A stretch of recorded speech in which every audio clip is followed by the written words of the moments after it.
sickest. That sucks. Lesbian. I like that in a woman. And every other kind of deviant. I love paying for sex. This moral decay weakens our resistance to Dude. the onslaught of the communist masters of deceit. We're a bunch of scumbags. These abnormalities are corrupting the minds and the hearts of our children. Jackass. And yeah, we're back.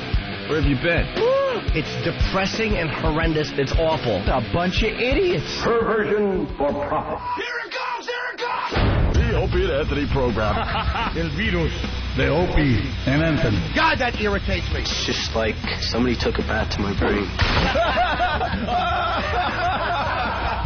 We're the only radio show that makes you want to hate us. Opie. I want my coffee. Anthony. I want that fact. Jim Norton. I want Ozzy. We are going to dumb this thing down to the point that we're going to be #1 with Down syndrome children. Hysterical. The Opie and Anthony Show. But enough of this palaver. Let's get the show on the road. Good morning. I would like to just get to know you. Hi, how are you? I want to ask you a bunch of questions. I want to have them answered immediately. Shut up! Shut up! Shut up! I hate this place. Nothing works here. The medications don't work. I've been here for 7 years. I got Alice. Alice. She's the best friend I could ever have. Beyond AM, Beyond FM, it's XM Satellite Radio. Stop whining. Stop whining. All of radio rips me off. Quiet. All of radio rips me off. Stop whining. All of radio rips me off. Who is your daddy and what does he do? I don't care. I don't care. I honestly don't care. I've got news for you. You are mine now. Hello, exactly. It's not a tumor. I'm scared of you. No, we're not. Quiet. Welcome to the Opie and Anthony program. We like to call it the One virus. It's spreading across America slowly but surely every single day. That's right. Good morning. Have you done your part to spread the virus? Have you? Everyone's looking all nice today because we have an appearance after the show. That's right. We're going out. We're going out on the town. We got our best clothes with us.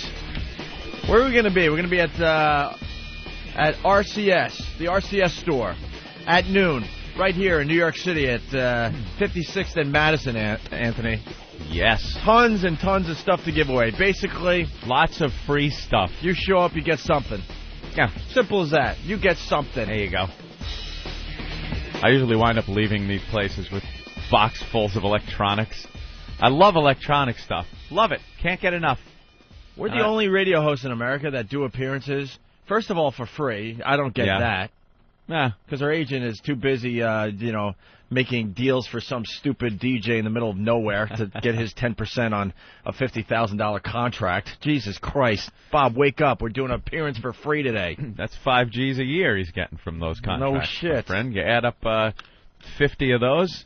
Nice. So we're doing the appearance for free, and we'll walk away with tons of stuff that we bought. Yeah, these cost me money to go to. Believe me. That's what I'm getting at. Yeah. They cost me money. Other DJs, they get paid to do stuff.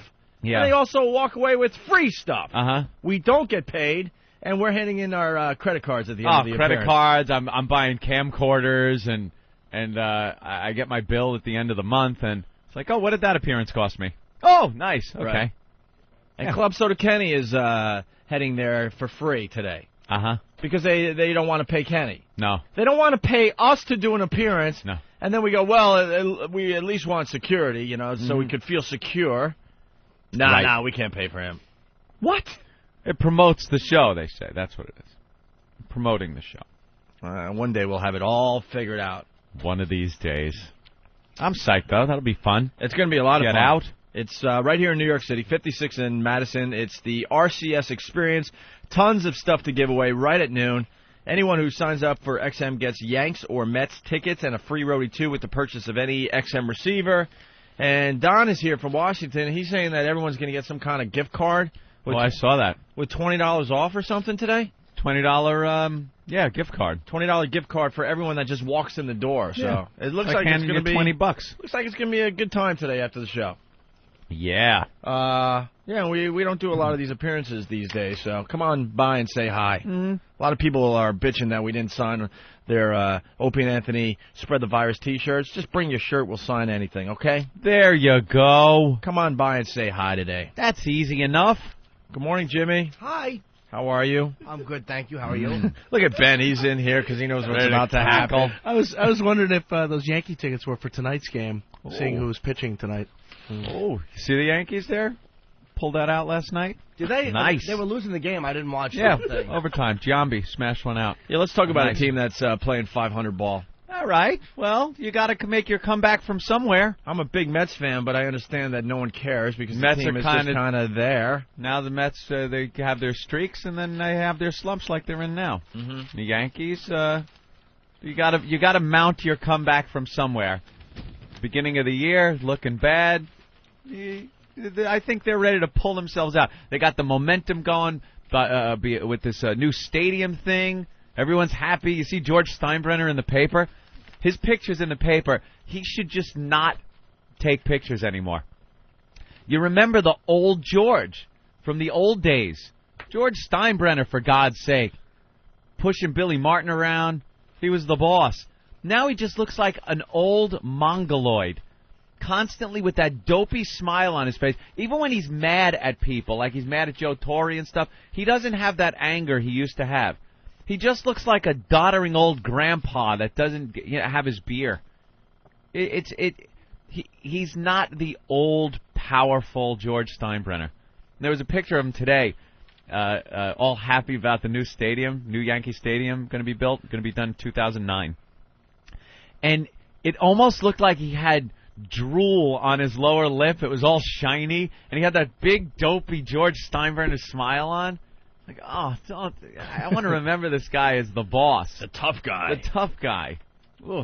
Because he's yelling at the team every other day now, and they must just be like, "Oh, shut up! You used to be scary. You used to be a scary guy, George, with your crazy Eddie turtleneck and blazer on." My new mantra, Anthony. Yeah.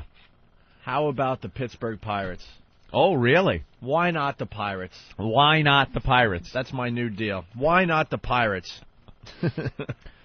Well, who's pitching tonight? That would be Randy Johnson. Randy Johnson is pitching tonight. Everyone, I think, could agree. They love Randy Johnson. Great pitcher. Yes. We bought you a present today. Did you really? There it is. Come on, a little present from the boys today. Thanks. Why don't you open it up and tell everyone what it is? See, I have a funny feeling I know what it is already. I know you know. Let's see. It's a blue shirt, and it's large. Good. I'm losing weight. Uh-huh. Ooh, Johnson, number 41. Right. It's how nice it's is that? Your Yankee. Oh, that's so Randy nice. Johnson team terrific. T-shirt. That's really nice. Please don't rip it up. We nah, how would I? We spent a lot of our hard-earned money on that for you. That's nice. Little problem yesterday. Slightly. Yeah. I am so pissed that I was so goddamn sleepy that I couldn't go with you guys yesterday. I never go. But I missed something that I would have loved you, to have Anthony. seen. We every once in a while after the show, we do a little brunch somewhere. Mm-hmm. Sometimes across the street, sometimes at the Brooklyn Diner, but we get some of the guys together and we just shoot the shit. So after the show is me, Jim Norton, and Tyson Walter from the Dallas Cowboys. Yeah. And we're sitting at the Brooklyn Diner looking at the fine ladies walking by and having some good food and some good talk. And all of a sudden, this monster walks by the window. This monster. Mm-hmm. And it's ridiculous how big he is. He really is just a monolith. And Ope looks out the window and he goes, "That's Randy Johnson." Well, and I look and I see this just the back of this head and this awful nerd shirt. It was like that, like the type of shirt you wear when you're in fourth grade. Like it had like a red top, and then it stopped and it was white on the bottom, tucked into some like long like 6'10" man jeans.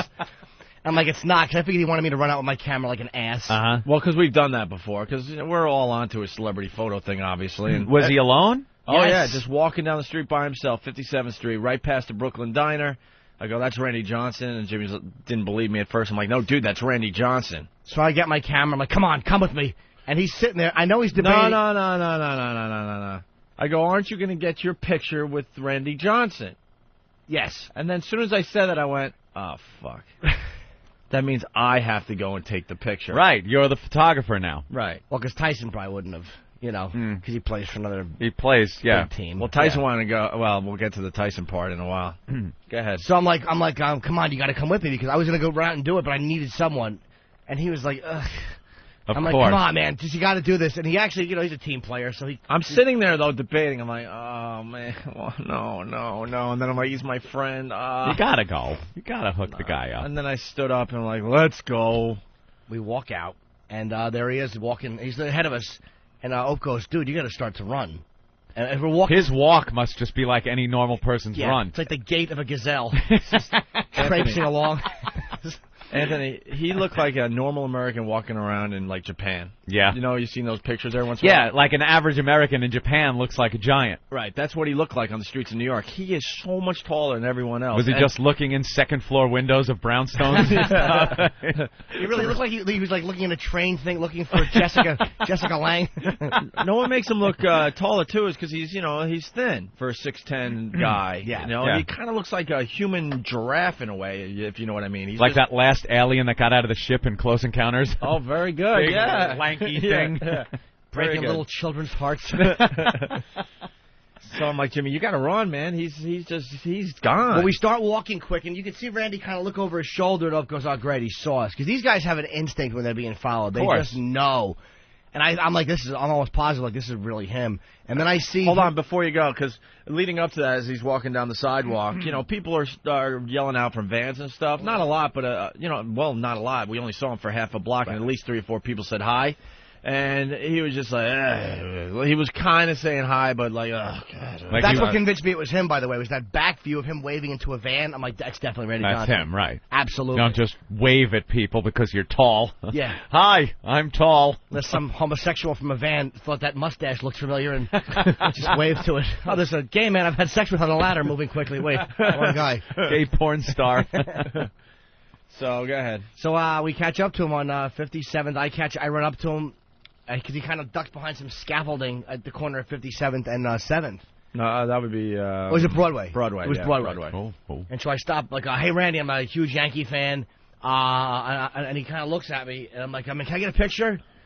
And he said something about, the last time I did that, I couldn't... you sometimes get, like, lost when you're in a moment like that. Like, it's hard to communicate because I'm really starstruck, because I'm like, this really is Randy Johnson. Yeah.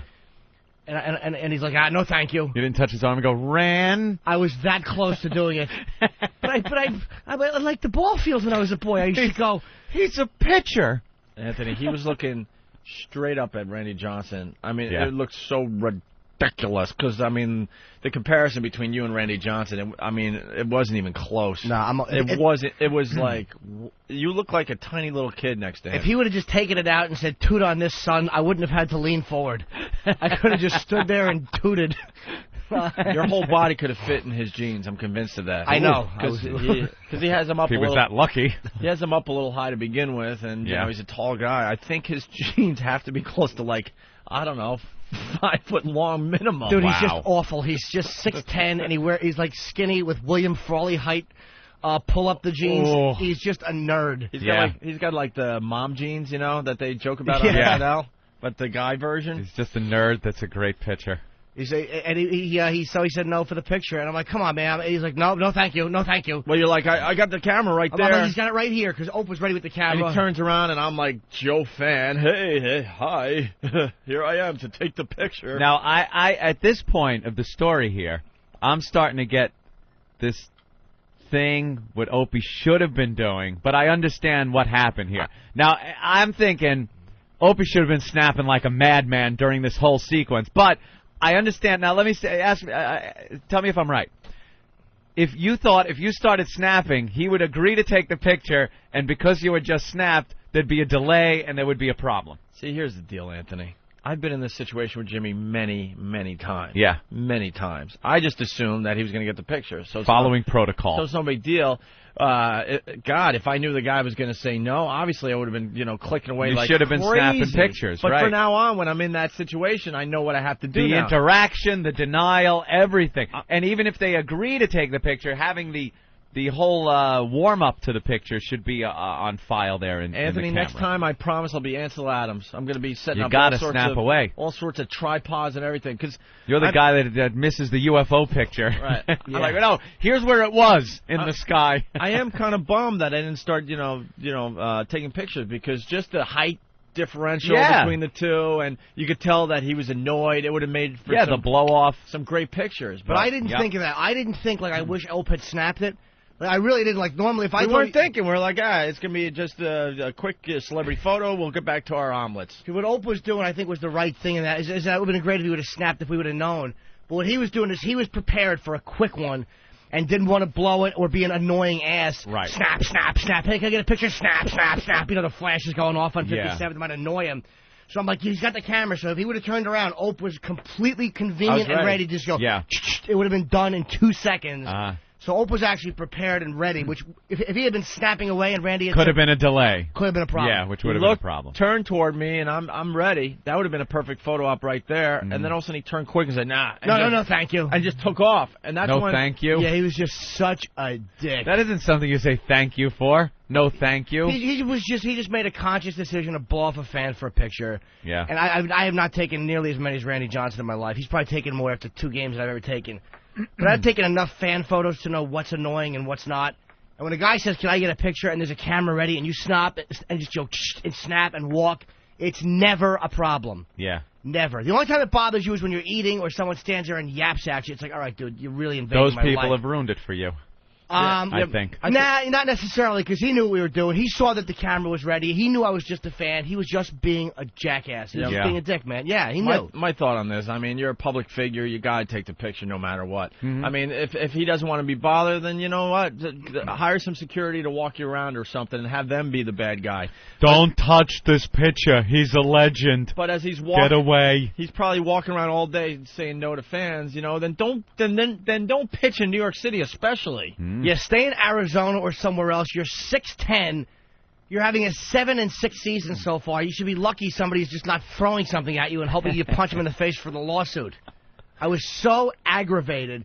It wasn't like people were mobbing him. Right. Where I could go, all right, man, he's got 20 people bugging him. Like when De Niro said no, I kind of understood because he was like, if I take one, man, everyone's going to ask. And there was a lot. He was in a building where everybody could have asked him. Yeah. He was just being a jackass. He was just being a jerk-off, and I knew what he was doing. He saw Ope, he saw me, and he went, nah, no thanks, and he just walked away. Because we were ready. It wasn't like I would have to pull out a camera and stuff. Nah, no, thank you. I had the camera up like this and ready to go. I did take shots of him just walking across the street after he blew there's a couple off. of shots of him in that awful shirt just traipsing away. I was so irritated because I knew what he had just done, and I knew he did it on purpose. He just blew off a fan for a picture on purpose. And I know athletes will have horror stories about annoying fans. But I really have this you should get cancer. I hope you get cancer. I hope you get cancer. I have this hatred for athletes, man. I really God, do. you know what? And I was thinking that exact scene because, Jimmy all excited. Oh, my God, that's Randy Johnson, all happy, nice. He's a Yankee fan, And then as soon as Randy Johnson blew him off, he was just like that old lady in King of Comedy. All right. Well, now, after Randy Johnson starts walking away, now Jimmy's got to come back to you to get the camera and stuff. What is said during that? He's just like, get me his stats for tomorrow's show. I just wanted to trash him. I couldn't call Ben fast enough. I'm like, Ben, you're not going to believe what happened. And Ben must have just been cackling. Oh, yeah. Hey, and Ben's so awful at teasing you, he just calls back later, hey, it's Randy Johnson. Oh, Jesus, dude. Ben's sending out mass emails. He's calling Anthony. He's getting everyone's stats. Carl Schilling would have given you a picture. Dude, come on. And then Tyson Walter wanted to run out of the Brooklyn Diner and beat up Randy Johnson. That would have been good. Tyson's just like, what a scumbag. And he was a scumbag. He was just being an asshole. And I knew what he was doing. And it's like, dude, you wonder why nobody in New York likes you, you 7-6 motherfucker. That's why nobody likes you. I'm comforting Jimmy all the way back to the Brooklyn Diner. It was one block, and I'm inside just going, oh. Were you all? Did you feel all like? Were you getting all hot when he came over, like, and going like, oh no, because the Jimmy rant is always embarrassing. Is always a pleasure. I was just sitting there going, this is going to be great. So he joins the ranks of De Niro, and Gene Simmons. And Billy Crystal, right? No, De Niro was the nicest of all of them. Yeah, but I'm not talking if they were nice about it or anything. I'm talking about Jimmy Denials. Yeah, he got De Niro. Really of De Niro. De Niro? I do already have Crystal and Billy Crystal. Oh, okay. I'm sorry, Eric Ben Henderson. And Gene Simmons. And so there's really only De Niro and now Randy Johnson. Yeah, well, Crystal and Gene, because Crystal was a complete dick. Gene was a complete dick, and Randy was a complete dick. Oh, that is awful. How... He's all bent up, too. Yeah. He looks like that guy that has that giganticism disease or whatever. You could have stopped. And I just really have this disgust for athletes, man. Yeah. I'm not saying that you owe us your lives because you do the job when you get paid for. But you could stop for a shot like that. I just fucking hate them. I really do. I hate them. You know, this shot is still worth putting on the website because of course it is. It's right after he rejected you, and all you see is his back as he's crossing the street. Oh, I can't stand away. I wish I got you in the frame. Sorry, Jimmy. That's not your fault, dude. You were ready to take the picture. You know what? You post that one on the website, Whackbag, the Photoshop thread. Jimmy will end up in that frame. Mm-hmm. Guaranteed. Mm-hmm. They'll Photoshop it. It's just, what a jerk. What a fucking jerk. And he did it on purpose. He saw the camera. It wasn't in a restaurant. He wasn't with his family. You know what I mean? I can see he was with his wife and kids or something like that. When you're just walking down the street by yourself and one fan comes up like that, sure. Sorry, dude. You're the ace. You're the ace of the Yankees. I'm not even. You're having an awful season. Yeah. You're 6'10". You're a noticeable guy, and you've just done nothing but make an asshole out of yourself since you've been here. Jimmy, you're the worst, man. Why? If you got that picture, you'd be praising Randy Johnson as the greatest pitcher of all time, which basically is what his stats are showing. What he's third in the all-time strikeout list. He's the first ballot Hall of Famer. The guy is one of the best pitchers of my lifetime. Because you didn't get a picture, he's a dirt. He is a jerk off. I would still say that he's one of the. Hey, look, Ty Cobb was a scumbag. Yeah. Ty Cobb was a scumbag. You know, he's probably arguably the best hitter to ever live as far as just, a pure baseball hitter. No one's knocking what Randy Johnson is, a Hall of Famer. But he's just an asshole. He is just an asshole. And he probably doesn't care that people say that. He's just a jerk off. And it's like, you know what? Why can't you stop for a picture? What's the problem? Yeah. One fan can't call and say I've ever blown them off. Ever. Ever. You can't stop for fucking 2 seconds for a picture. And I'm not comparing myself to a Hall of Fame athlete. I know he gets 50 times more than I do. I understand that. You're a celebrity, though, Jimmy. I'm a dick joke artist from Jersey. You're known to people, and they want to take pictures and have you sign things. I would never. So in that context, you wouldn't blow people off. Especially if it was someone that had a camera going, hey, man, just can I get a quick picture? Somebody that was obviously rational. I wasn't yelling and screaming, Randy Johnson, Randy. I should have started doing that. I should have started going, oh, my God, Randy Johnson. Holy shit. I should have done that if I had any improv skills. Yeah, because I was so annoyed. Because the funny thing is, in New York City, you get huge celebrities walking around all the time, and most people never notice that Paul McCartney is walking right next to them. Because New Yorkers just don't look around. You don't look around. They have tunnel vision, and there's just huge celebrities always around, especially this area. And I don't think you could be a celebrity in New York City and not take these photos when you're on the street. Yeah, simple as that. You can't. You can't walk around like you're a regular guy in New York City, even though you're a celebrity, and not take these pictures. You just can't. Do you think maybe there were other people that just maybe were waiting? Like, if you would have taken the picture, then they would have started coming over like cockroaches. Maybe, but again, most people don't have cameras on 57th just walking. The majority of people do not carry cameras. Phones. Oh, yeah, camera phones. But he was just being a dick, and he saw the camera was ready. He could have stopped and then just crossed the street immediately. He could have done it. It was right there, and we were ready. It would have been a second. We were absolutely 1 second. Yeah. Honestly, Anthony, that's a great question, but where we were situated at the time, no one really noticed what we were doing. Yeah, it was so so ready. Yeah, because we're under scaffolding, and it was just like no one was really looking at him at that point. A couple people he waved to in advance, but it wasn't like anyone was behind him walking. Yeah. He was just being an asshole. And it's just like, I just can't stomach athletes most of the time. Yeah. I really can't. Giambi was always a dick from what I heard, but then someone said he was nice. Now that he's got this whole thing going, he might have been nice all along. I never had the experience with him. But I just had this hatred of athletes in general. I really do. Dude, I cannot stand most of them. I fucking hated you in high school. You're just arrogant motherfuckers. Yeah. I just can't stand the sight. Not a big fan of the jock myself. Can't stomach you. So you think Randy's a dirtbag? Not as a dirtbag. He was just an asshole. He was just a douche. I mean, look, the guy gave a lot of money to charity. I asked for his stats. Damn it. That's where I was going to No, slam you. I'm not saying he's a dirtbag. Randy Johnson Info, Anthony, made $400,000 donation to the American Red Cross tsunami relief effort. Yeah. Has donated more than $300,000 personally to various charities through his Strikeout Homelessness program. He could have just stood there and held the children up over his head and saved them from the tsunami. Big, tall dork. Pledges $1,000 per win and $100 per strikeout to go to groups around tri-state area. Oh, wow. Donated more than 3,500 pairs of Nike sneakers during holiday seasons. Those $1,000 per win aren't and really here's the cashing beauty. out this season, are they? Well, an avid photographer who has had his work featured in Art Expo 90 in Los Angeles. Jesus Christ, dude. You're a photographer. Maybe you could have kissed me like that sailor after World War II and hope you could have snapped a photo of it. Fucking jerk. But you would have to kiss his mule. I wouldn't have cared. I would have. Unless he bends down like a giraffe to try to get some water. Dude, I'm not dishonest. I mean, I'm not saying the guy's a scumbag as a person. He was just an asshole. And it's like, I knew what he was doing publicly. He's just a dick. 5-time Cy Young Award winner. Dude, you can't deny the guy is a first ballot Hall of Famer. You've been blown off by the best, man. Dude, 5-time Cy Young Award winner. The only guy that could have blown me off that would have had an equal would have been Clemens. Would have been the only pitcher in our lifetime that we could go, wow, you know, Clemens blew me off or Randy Johnson blew me off. Oh, good question coming in from John in Jersey. John? Yeah, Anthony. Ty Cobb was a total asshole. Didn't he blow you off for a photo op? Yes.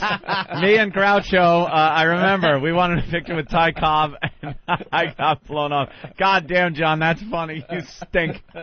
Oh, come on, man. Groucho Marx, if he was alive today, would be 115, and you got a photo with him. Let's just keep acknowledging that. What are you going to do? I was a kid. And he was at death's door. You don't look old. I'm starting to think you have some kind of sleep chamber at your house. No, there's no sleep chamber. Groucho Marx was 2 years away from death, I think in his 90s or something. And I was a kid. Sure. Whatever. Anthony's a vampire. He sleeps in a thing of dirt from his home country. Boo. A vampire. He's a vampire that hasn't worn the same shirt twice since we started here at XM, and it's really starting to freak me out. I like to make fashion statements. Eddie, get me a shirt out of my closet. Boo. We were discussing Anthony and his shirts today. Oh, really? Yeah, like that. I've seen that Richard Pryor shirt many times on Jimmy. Yes. You guys have seen this dumb shirt on me many times. Sure have. Ben's wearing the same shirt that I've seen him wear hundreds of times. Anthony? No.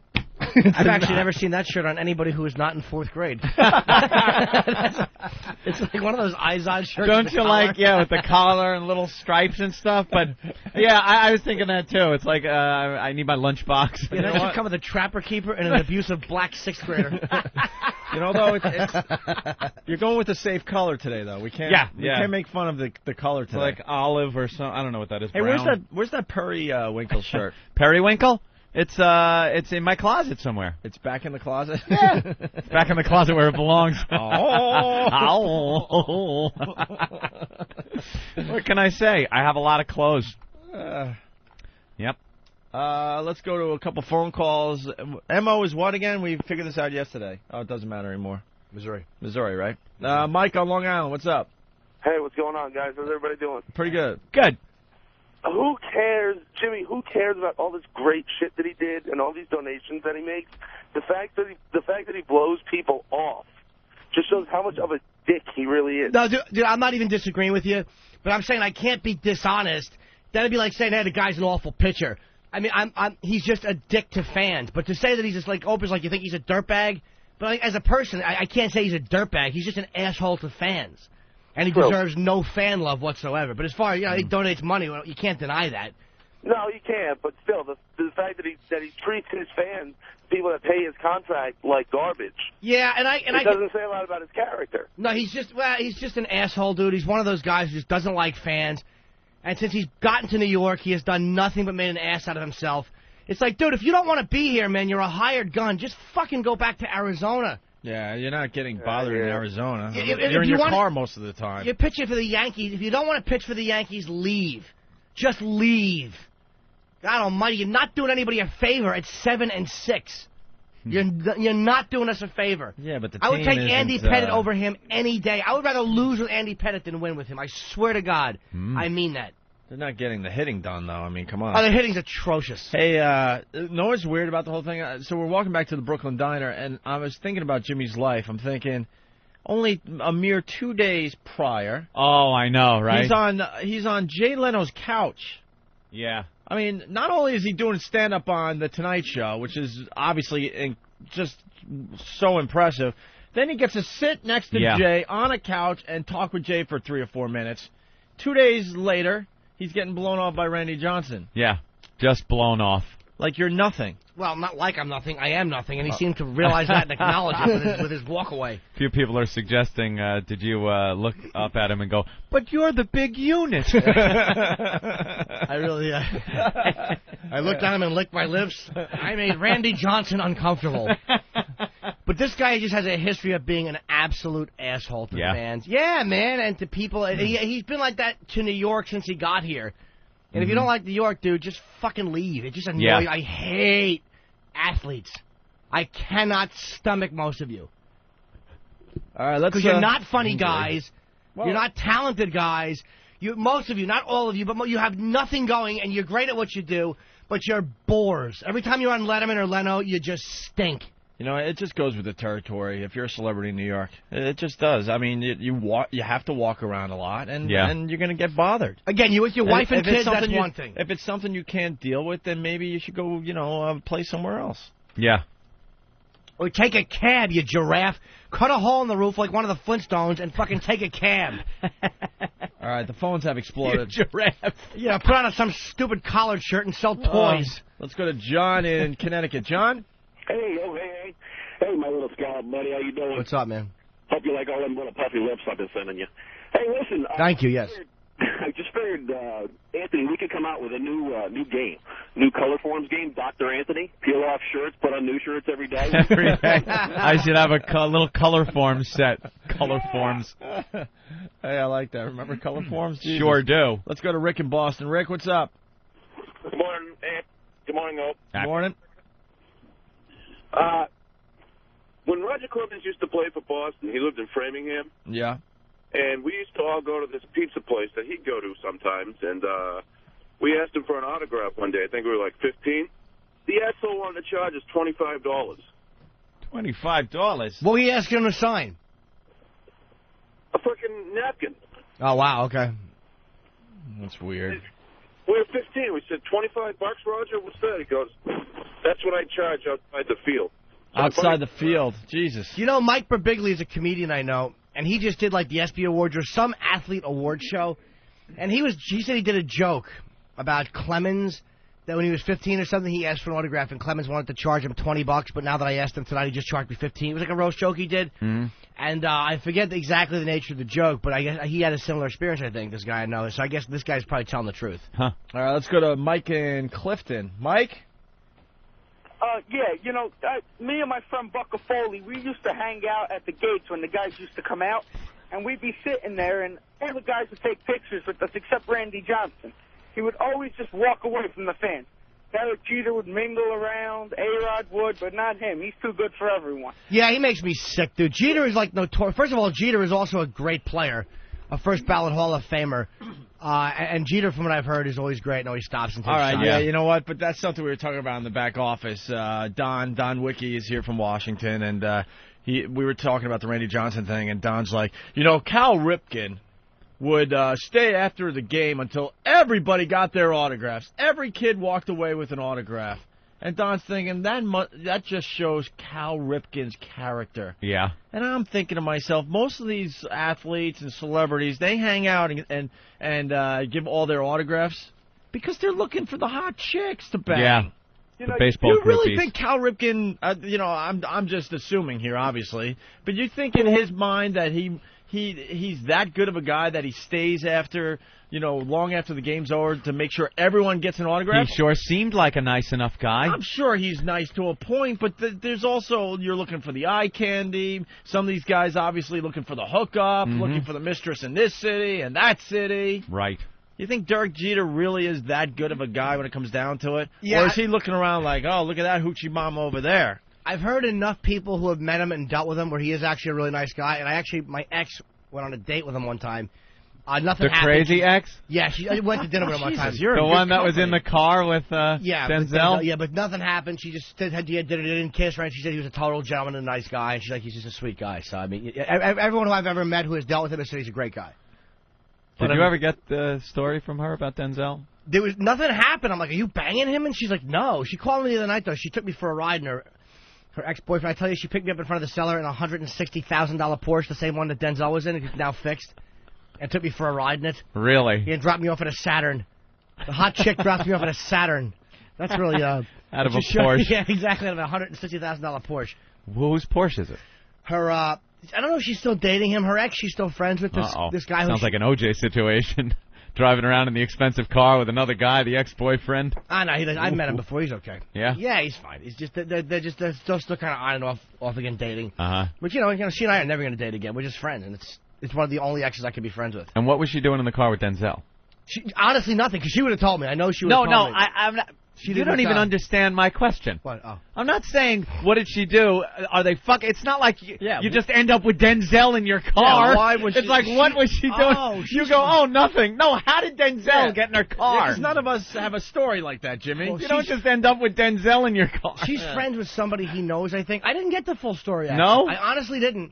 Wow. But I know she went out to dinner the next night. She had dinner with him again after that with him, like Jay-Z, Puff Daddy, a bunch of like really big people that are not white. That are not white. But she said they were all nice. Every one of them was really cool. She dabble in the black con?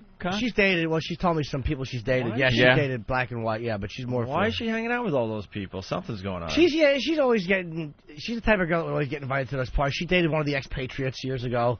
I don't want to say his name. He might call his lawyer. But but yeah, she's dated whatever. Some athletes, and how she ever fucked me, I'll never know with my mushiness. She likes banging celebrities, I guess. No, she met me before I was anybody on your show even really. She never cared. Jimmy about was barely doing our show at that point. She could probably she saw my smell dumpy it. apartment in Jersey. Nah, she saw my dumpy apartment in Jersey. She can smell greatness. Well, apparently greatness smells like mold, because that's what I had in my old apartment. When we had lunch, Jim and I had lunch with Jay Moore when he was in town, and Jay's friends with a lot of baseball players, and he was talking about what baseball players are dicks and stuff, and he was talking, do you remember the story he was talking about Nomar, how Nomar, when he gets off the bus to go into the stadiums when they're on the road to the hotel, he won't sign autographs, take pictures, or anything because he calls it his time, and it's because he got so many pants ruined from Sharpies when he would be walking down talking to the fans, he would have marks all over his pants. So that is what. That's why he doesn't do it. The only time that's the only time he doesn't do it. No marks. The only. Like, a lot of these guys are superstitious nuts. So and Jay said the only time Nomar won't do it, and it's become a thing with him, is from the bus to the hotel. Like that's his time. Like all right, whatever. He'll do it probably at the stadium. There's a million places he will do it. This wasn't the case with Randy Johnson, and I can understand that. Unless he has a thing, the only place I won't do it is when I'm dressed like a 5-year-old on 57th. The only time I won't take a picture is when I'm in child's clothing on 57th and Broadway. We need to get that picture up on opieandanthony.com, the one with him crossing the street after he blew you off. Yeah, playing Hulk music. It was really, really irritating. But I can understand that these guys, like Roger Clemens, I read a story or something where he wouldn't take one on an elevator, but he's superstitious about game day. Maybe Jay Moore told that story. Like, man, their lives are not that tough. I understand, but some of these guys are superstitious. We're quoting that celebrity world. Our lives are pretty fucking cool, and if it means, taking a picture or signing an autograph, who cares? There's guys out there with real problems and jobs and things they have to worry about. But they are superstitious. There are times where I do believe that. Like Clemens won't do it on game day. It's just his thing. Maybe that's his thing. Maybe for real that's his thing. Wade Boggs was a psycho. Would only eat chicken. Wade was. I can kind of go with that. I'm not naive to the fact these guys, are professionals and they have things to think about. But you had nothing. He was carrying something in his right hand. You had. Jesus. You had going down on his banana. Yeah, that's always cute. What an intelligent little joke from the improper Bostonian on Whackbag. She dated an expatriate. Was it Hemingway? Gertrude Stein? An expatriate. That's a good one. I'm going to go with Samuel Adams. Oh, all right. A patriot. Why don't we take a break? And we'll continue the Opie and Anthony Boss program. got an autograph from Mariano Rivera. Yeah. Oh, yeah? That's a good one. It's a great one. Yeah. It's in Newark Airport, pulling out of where I always park, out of the parking deck at Continental. Just waiting in line. He walks up to the window, got an autograph. Really? In his car, Mo signed it. Wow, nice. Very sweet. That's why I love that Yankee team a few years ago. They were all nice guys. They all seemed like nice guys. You never heard problems about them. But when you bring in these hired guns, Giambi, and I hate these fucking guys. Hate them. Yes, you do. I hate them, man. And I'm loyal. If I love a player, I'll support him even when he stinks. Yeah. Yeah, I don't care. I would rather lose with guys that I like. I really would with guys that have been here. I despise the disloyalty of Steinbrenner getting rid of these guys.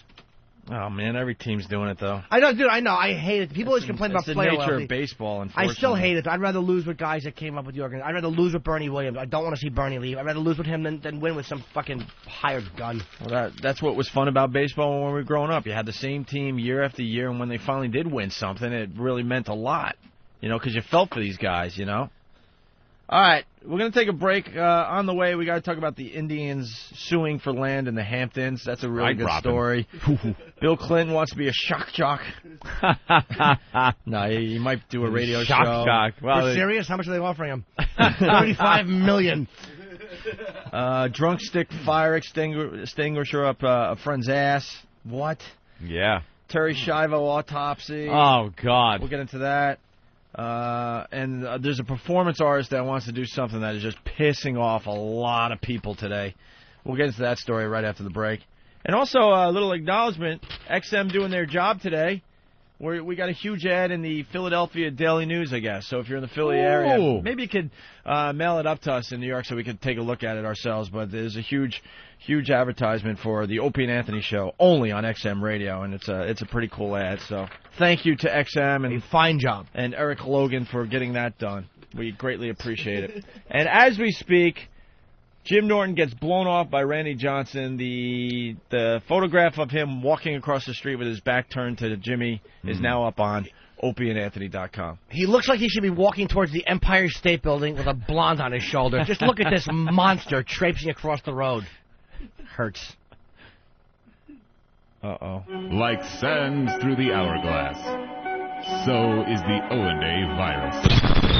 Hey, by the way, what happened with you and Gene Simmons? Oh, that asshole. All I know is I was getting phone calls all night long from you, Ben laughing his ass off. Really? That's surprising. Gene, what? Gene blew off. What happened? Gene Simmons. We just had him on the show, a week ago, 2 weeks ago. I'm in a bathroom. All right, granted, that's a little bit creepy. I'm in a bathroom, and I see him, and he walks in the men's room at the Venetian. So he walks by, I go, hey, Gene, and he goes, hello, and of course he doesn't look. He just keeps going straight. Again, he's a rock star. I don't blame him. I wouldn't look at me either in the men's room. I decide to wait outside, say hello real quick, and his security notices me kind of lurking there with Steve. So Gene walks out, and I'm like, hey, man, I'm on the Opie and Anthony show. You just called in last week. And he's like, all right. And he just won't even look. He just walks right by. Wow. And, Steve, were you there when he got blown off by Gene Simmons? Yeah, we both did. We both got totally blown off in a really condescending... I forgot. Yes, you did. Oops. It was just... But like Jimmy said, he's walking into the bathroom. I was the first one out. I said, oh, hey, Gene Simmons. He said, oh, hi, how you doing? And as Jimmy came out, we waited. We were going to talk to him. And it was just so goddamn dismissive and condescending. And we totally explained who we were, exactly who we were, mentioned the fact that he was on the show. We just wanted to talk to him. And his response was, that's nice for you. I have to go. And he goes, and then he had to leave. And he goes, oh, Opie and Anthony, I might see those guys later. And I'm like, all right, can I just get a quick picture with you? He's like, no, I'm really running late. He goes, you can walk with me if you want. So I start walking with him to get the picture, and then Yoshi is just backing up and like trying to take. All he had to do was stop for 1 second, and he wouldn't stop or look at me. So fuck you, Gene. Ooh. Oh, hey, relax. Oh, that really annoyed me. He was one of your heroes growing up. He was one of my heroes growing up. Jimmy Robinson. Sorry, I wasn't hawking a Kiss keychain, motherfucker. It wasn't just a setup to maybe coddle you a little later? Oh, did he annoy me. Every bit of loyalty I had for him went out the window, and I wanted to spit on him. I was so aggravated. Wow. How many bad people bashed him, called in, trashing him, and like an asshole I defended him. You did. Time and time again. And he doesn't need me to defend him. He's a billionaire. It's not going to change. But it just really, really annoys me. Look, I'm not anywhere near that level of fame, but I've taken enough fan pictures to know that you can stop for 1 second. A second. Disinterested shithead. Wow, it was 6'3" in your dark Undertaker suit. That stupid straight-ahead look on your face. We get it. You're a genius. We get it. You have really turned. Oh, did that? I can't tell you. I am so tired. Yeah, but you know what? It was. Steve was right. I understood he was busy and he had to leave. Dude, I didn't expect a 40-minute photo shoot. But he knew that we were talking about being on the show and we're members of the show, and he could have just stopped for 1 second and taken that picture. He didn't give a shit. Right. Sorry, I didn't have anything to sell for you. That's what it was. It wasn't advantageous to him to stop for a second. There was nothing in it for him to stop, Jimmy. Opie and Anthony, the virus is spreading.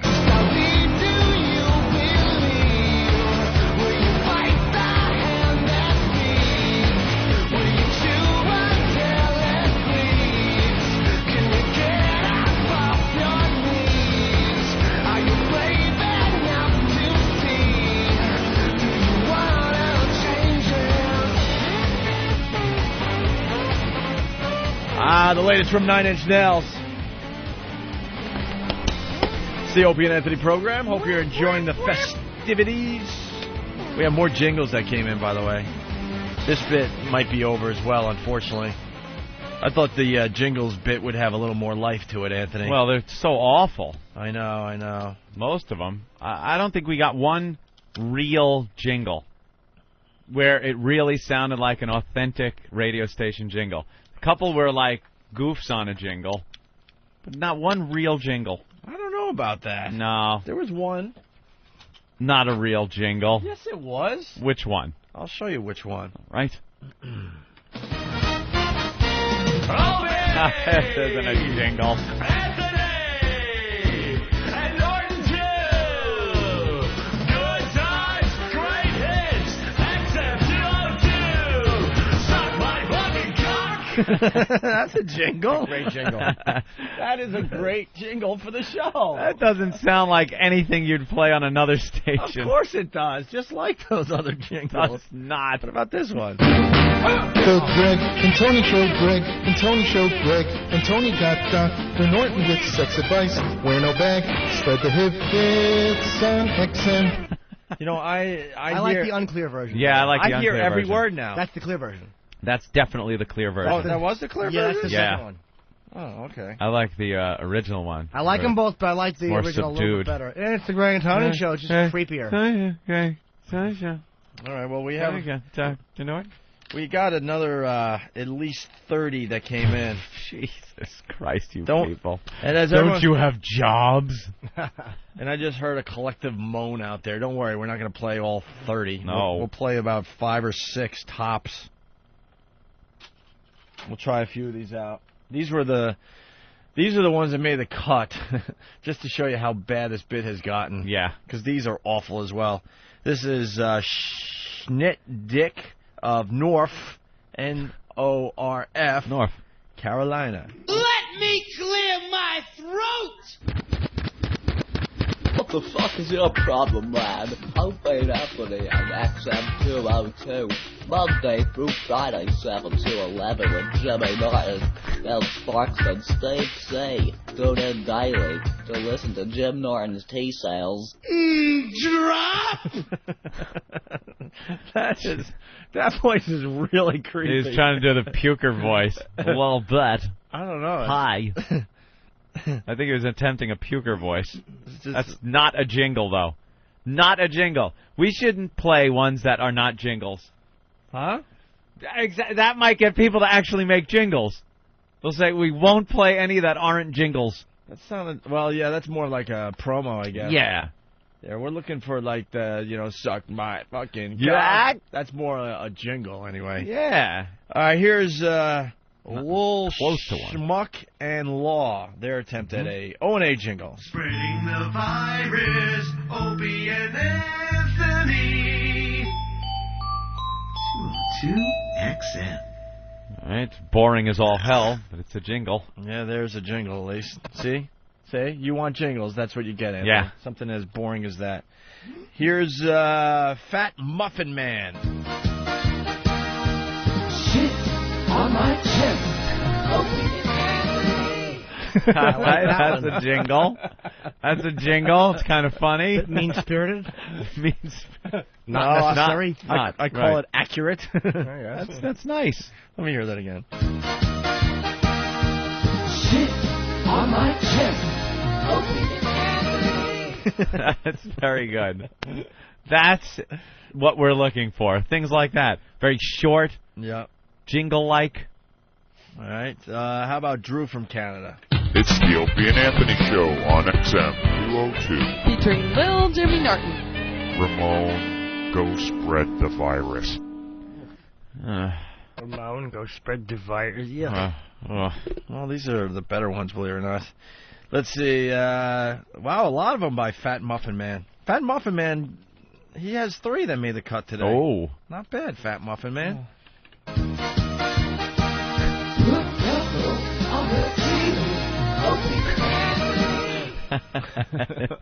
A racist joke punchline. I kind of like that. What was the punchline? I missed it. Jimmy wasn't listening. No, I'm just reading this awful thing. I'm sorry. What are you? Oh, yeah, we'll get into that in a second. Play it again for Jimmy. Oh, that one? Yeah. All right, hold on. Now you can mess me up.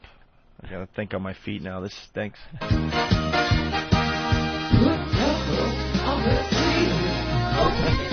Velcro on the ceiling. Here, okay. And one more from the Muffin Man. Fat Muffin Man.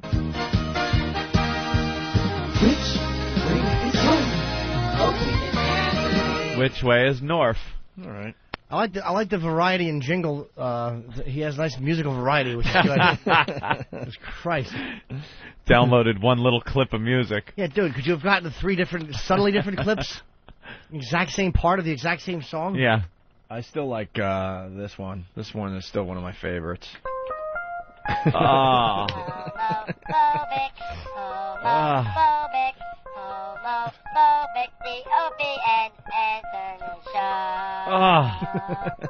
Just goes right through. Painful. I'd like to find who sang that and then just swing a nice pot into their face. A kitchen pot. Like a heavy kitchen pot. Yeah, you know, like as it swung, it would pick up momentum. And then bong. Right against their shatter those little teeth like chiclets. Well, these 2 are so bad, I think we have to play them. Oh. Really? Yeah. I don't even know who the first one is by, but he tried to do some kind of Gilligan's Island parody song about the radio show. Oh, no. You can't even recognize the words. It's just awful. So join us now and hear a tale of an acid trip that started down in Old Beantown where the bear goes flip. They were forced to walk the plank, jumped into Gotham Town, pissed off everybody, nothing flat, by vicariously fucking in a church. The weather started getting rough, our brave boys they were tossed, if not for the curse. Turn it off! Through the top. I wanted to hear the next verse. Yeah, it was like a story. Yeah. Oh, God. The weather only started getting rough after the couple had sex in a church. Nothing. Not too accurate. Never funny. Anything to the Gilligan's Island song or any other song from a TV show. I hope Stop it. Right after he wrote that. Unless Patty Duke show. Then it's funny, Joe. This just in, the Randy Johnson photo is now up on Fark.com. Oh, it is? Yeah, I sent it off to Drew because I'm new at the whole photoshopping thing, so I sent stuff to him to you ask. You are such a shy angel. What? Yeah. Instashop Randy Johnson's ass. Yeah, I sent it off to him. He said, "Yeah, this will work." So he puts it up there, and they're prodigies over there with the photoshopping. So it should be interesting to see what they come up with. All right, we'll see what they come up with. Does it say Randy Johnston? Yeah, he wrote Instashop Randy Johnston's ass, and someone said, "Who's Randy Johnston?" He does look strikingly similar to the pitcher for the Yankees, Randy Johnson, though. Well, did they mention that he just blew someone off for a picture? I will. I will tell him to put that. Yeah, out what's there. the use of having a picture of him just walking away without putting what it was? Thank you, Just sweetie. walk away. Also, it's up on opieandanthony.com. All right, here's another really bad jingle. We'll just take a quick listen to this. Every day on High Voltage XM 202, it's Opie Anthony and everyone's favorite fecal-philiac, Little Jimmy Norton. Join us for plenty of anal sex. And, of course, delightful trannies singing popular songs of the days of yore. The Opie and Anthony Show, only on XM Satellite Radio. You know what? Like a low-quality promo, sound-wise, but I kind of liked it. But your soundbite's pretty funny. I don't know when I ever said that. I hear stuff like that, and it's like, I know it's my voice, but I certainly don't remember saying anything about trannies from the days of yore. It's like, when did I say that? Days of yore. All right. Oh, you sprayed some deodorant, did you, Jimmy? I did, because I packed my deodorant, because I'm on a plane this afternoon, so I had to... It smells Smells good. nice. I'll say it does. You're like preaching to that. the choir. I Right love Guard Cool Spray. Yeah, we should get them to advertise on the show. I'll spray that stuff every morning if they want to advertise. See, that would be smart for a sponsor to do. Right. Where they would get mentions on the show every day. Yeah, because we had hey, did you spray? We had a meeting about potential sales opportunities, and Yeah. they want to do this thing called integration. Yeah, integration, they It's call a it. bad idea, because they'll be creating a mongrel race. Both races will be destroyed. Like they do up in Harlem, or Chicago, or Detroit. It's just another dumb corporate Here's the saying, or here's whatever you want why. to call it. It's corporate lingo, integration. Here's why. We did a great job over at NEW bringing our sponsors in to be part of the show. Some of them, because it just worked. Sam Adams was one of those where every day people were coming in and we'd say, yeah, it got to the point where we wouldn't say, you want a beer? We'd be like, hey, crack open a Sam for this guy. Right. That was, Sam Adams was then integrated into the program. Right. They bought advertising, and then they were, there you go, part of the show where we were mentioning them just because it just felt right. It felt right, not because sales was telling us to or anything. It just felt right. So they hear that, and then sales gets a brilliant idea to then tell the sponsors that the guys can integrate your product into the show. Right. And it's like, it doesn't work that way. It has to go the other way. We had a lot of sex going on the old show, so Yeah. it was like, before that couple fucks in front of us in the corner there, why don't you give them some horny goat weed? Horny goat weed, Remember or the stack or two. Exactly. It Things all, like that just fit. It just fit, yeah, but they're trying to do this with, like, products that Oh, are there's like, some what? people that are like, look, guys, there's a lug wrench company that wants to come on board. They sell quality lug wrenches. Part of the deal is they want to integrate their product on your show. Do you think you'd be able to mention lug wrenches every day on the show? Do you think you could incorporate the lug wrench into your show every day? Yeah, we could. What? We could kill a hooker every day. What? With Can our we just wrench. beat her about the teeth with a lug wrench? Well, they have one, and we love the product. Yeah. We really do. The Liberator. Yeah. They want us to integrate the Liberator into our program. And we probably could. That How? seems like a product. Hey, bend an intern over it every day, that's what fuck I'm him in the saying. ass. It's it's all guys around here. Yeah, will we use the Liberator when hot chicks stop by? That'll Of give a course. reason now to have chicks come in because they could use the Liberator. The Liberator is the sex pillow. Yeah, Where it it's gives shaped you like a wedge. It gives you that perfect angle. Yeah, you To put a hit the chick over it. old G-spot. Old G Bam, bam, bam, bam. Nice. I could see the Liberator, though, because it would be in the studio on a daily basis, somehow getting a mention like that. Something about the Liberator I could see, maybe not every day, but a lot of days I could see it getting a mention. Right. Just off the side, someone screws up and, bend over the Liberator like a bad boy. Right. Anthony, speaking of the Liberator, Yes. Gamefly.com. Ooh. Nice. Gamefly.com. Right. Liberate yourself from boredom. Oh, there you go. We love Gamefly.com. Liberate yourself from buying bad video games. The point is, all of a sudden you hear us try to make it sound natural before we go into a commercial read, and, Yeah. sometimes it's hard. That's all I'm saying. Yeah, we don't want it to sound awkward or anything. But Gamefly's cool because I do play a lot of games and I do enjoy the product. Yeah, that's a smart one. But, Yeah. Some that they come to the table with, a little off. This whole concept of integrating stuff into the program, it needs some work. Get some work, boys and girls, down there in Washington.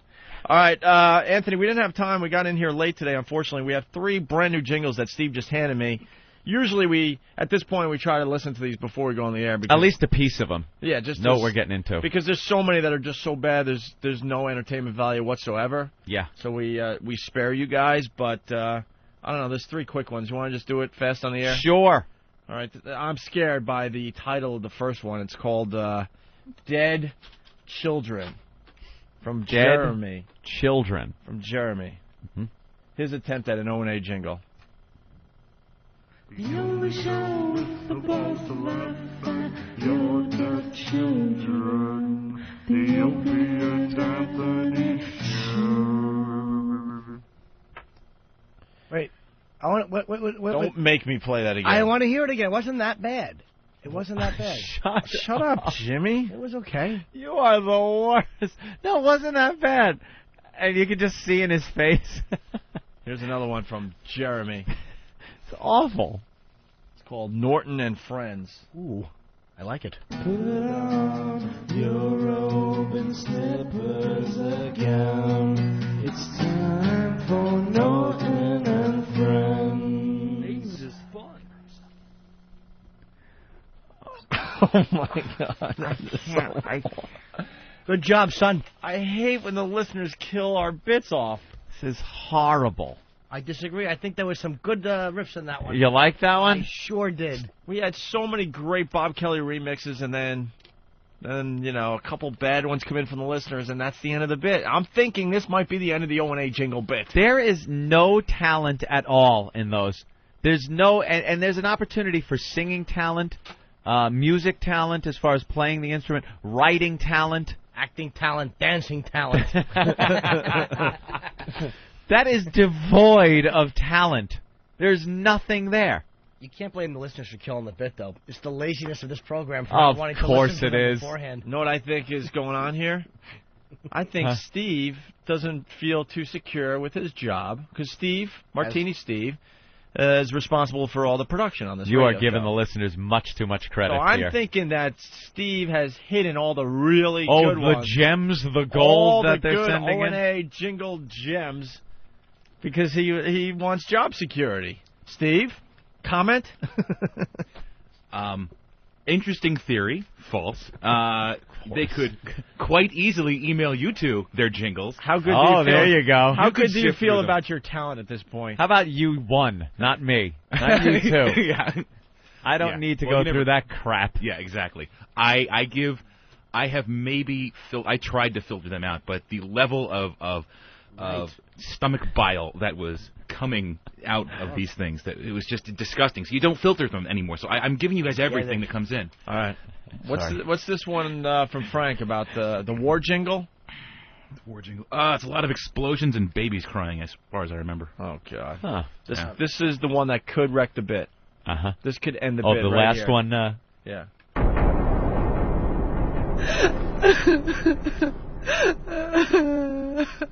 This isn't a jingle.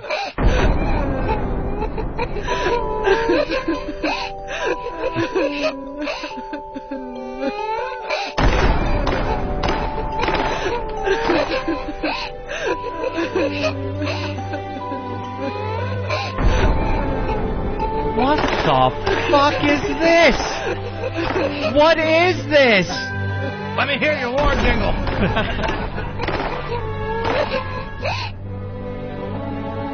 The Opie and Anthony Show.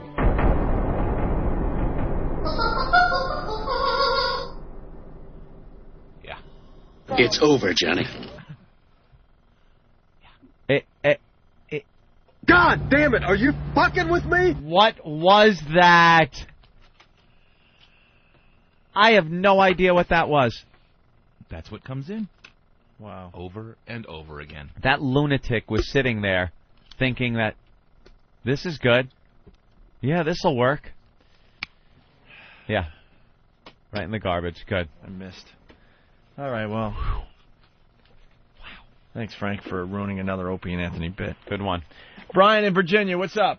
Man, I'm glad that just killed this bit, man, because y'all been giving me reoccurring dreams every time you play the Greg and Tony Show, Greg and Tony Show. I have this dream of you guys with little Jimmy in a boat carrying Chester like the Johnny Quest, because that music for it come from the Johnny Quest cartoon, the end of it. Oh, that's right. I thought that was familiar. Every time. I went a week and a half and hear no dreams, and then all of a sudden y'all play that shit today. You're killing me, guys. You're killing me. All right, Brian, thank you. The Greg and Tony Show, Greg and Tony Show, Greg and Tony got Dr. Norton with sex advice. Wear no bag, spread the HIV, it's on XM. Isn't that the clear version, too? Yeah. No, I know. I can't find the other version. Can't find the other version? That's the good version. Well, how about snapping and telling Hawk to get up and find that version? Hawk? It's somewhere. That's a good answer. It's somewhere. Well, it looks like Eric is rifling under that mess of stuff over there. Why don't we neaten that area up? Why don't we get to it? Hope he hasn't really given the order to neaten up the console lately. Yeah, they're hiding stuff behind your monitor. I gave up. That's what they're There's doing. a big pile back there. I gave up. We have 15 people working for the show now. We can't keep Look how messy that is behind your monitor. They're trying to pull one over on you. They're hiding stuff back there. Oh, I know. They're hiding the yams, so I'll eat them. It's funny because that's what they do. Yeah. I need I mean, we all have our foibles in the studio. Foibles? What's a foible? Didn't Aesop Isn't write it them? a bubble? Oh. No, it's a foible. We have foibles, right? Look up the definition for foible. It's like quirks and stuff, no? Oh. A foible is a quirk? I don't know. Look it up. Look it up! The Greg and Tony Show, Greg and Tony Show, Greg and Tony got Dr. Norton with sex advice. Wear no bag, spread the HIV, it's on XM. Way to find another copy of the clear version. That's the same one. Thanks, Eric. It's not the only one. There's one where you can barely make it out. That's still the same one. 3 in a row, the same one. 3 of the same version on 3 different CDs. Jesus. How about this? Mark them right. What do you think of them apples? It's this one, buddy. You got it? I'm going to take a chance, but I think it's this one. This is the 4th. Well, it's not. This is the 4th version of the Greg and Tony jingle. I think this one might be the original. The Greg and Tony Show, Greg and Tony Show, Greg and Tony got Dr. Norton with sex advice. Wear no bag, spread the HIV, it's on XM. That's the one. I think so, because Eric was about to get a nice log in his hat. All right, well. Did you look up foibles for me? Foible. F-O-I-B-L-E. Foible. The weaker part of a sword's blade. No. Stop. It's an adjective, too. A behavioral attribute that is distinctive and peculiar to an individual. That's a noun, though. That's not a bad adjective, is it? We've each got our foibles here. Yeah, that would work, Opie. I was sweating that one. Yeah. All right. Well, you were distracted earlier because there's a huge story that's on the front page of the New York Post today. This performance artist. Well, I hate performance artists, by the way. Oh, stop it. Can't define what it is you do, shitheads. Performance artist. It's always tough when you start talking about art, you know, because it's, I don't know, people want to try to define what art is, and then you get like Mayor Giuliani back in the day trying to tell everyone what is art and what's not art. Right. So it's really tough when you go down this road. You want to try to leave the whole art thing alone. Performance artists are people that want to be famous but have no talent. They want to be artists. They have no talent at all to do anything, so they are performance artists. Like the guy who wrote soy on his chest and runs through the events. Soy bomb. Right. Yeah. Wow, man. You're really bucking the system, man. Yeah. Man. I'm a performance artist, man. I never try to define an individual's art. I will. Art. Da Vinci was an artist. Michelangelo was an artist. Rockwell was an artist. Right. There you go. Yeah, but all right. Exactly. I mean, but this story is pissing off myself, everyone in the studio, and certainly a lot of New Yorkers out there. Basically, a Brooklyn artist evoked the images of people who leaped to their deaths from the World Trade Center by repeatedly jumping off a Chicago museum, outraging the families of some 9/11 victims. Some, probably all of them. Of course. Probably all of them. Curry last name I can't pronounce, who wore a safety harness under his clothes, told the Daily News that Tuesday's stunt was his way of asking questions about what went through the minds of those who jumped from the towers and others who watched helplessly. What a pompous asshole. And by the way, there's a brilliant article by Neil Steinberg in the Daily News, a phony artist and his dopey, insulting stunt, where he just deconstructs what a fraud this guy is. Not just because what he did is tasteless, but because it's not art. It's just a pompous asshole trying to look deep and involved, and he's really a self-involved boob. Yeah. Yeah, just garbage. Was his way of asking questions about what went through the minds of those who jumped. Do we have to question what was in the minds of those people that jumped? Are you crazy? I don't think you got to question it. But that's not what he's doing anyway. If it was a legitimate question that would show insight into someone's mind, I would love to know what are you thinking. Yeah. But that's not what he was doing. It's a guy that's hiding behind the art to get famous, like Anthony said. And he knows he's going to get the shock value, but he has to have some deep artistic answer so you go, wow, man, this guy really cared, man. You're a fucking phony, dude. You're a fraud. What kind of sick individual is he, asked Rosemarie of Midwood, Brooklyn, who lost her son. Tell him to go jump off the Empire State Building and see how it feels. He's an artist. Go paint a bowl of fruit or something. That's a great quote. That is a great quote. Exactly, pompous idiot. Get a paintbrush and shut your mouth. He jumped with a harness. Of course he did. Why don't you commit, buddy? Why don't there you commit you go. to your art? This guy in this article says something about how fraudulent that is. That's like saying that it's like putting on like a hospital gurney or something and then thinking that you've tapped into what it's like to be really sick. Yeah, it ain't gonna happen. It's not. If a guy did an artist rendition of somebody jumping, if he painted it or something, that's one thing. But you're lying about what your motives are. Mm-hmm. You're looking for attention. Performance artists are the absolute worst. They're in comedy. They're all over. They run around. They try to say like really shocking anti-government things. You're supposed to go, whoa, this guy really doesn't march to the same beat as the rest of us. Yeah. Stop. You're a predictable dullard.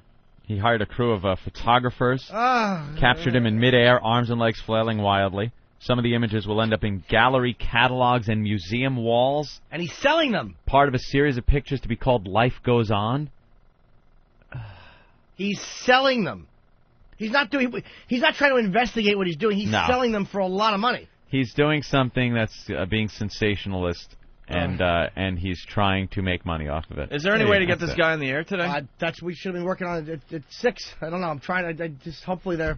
Yeah, another guy who lost employees, his fellow employees, he says in this article, my friends jumped out of buildings and it wasn't an art form. It was a last resort.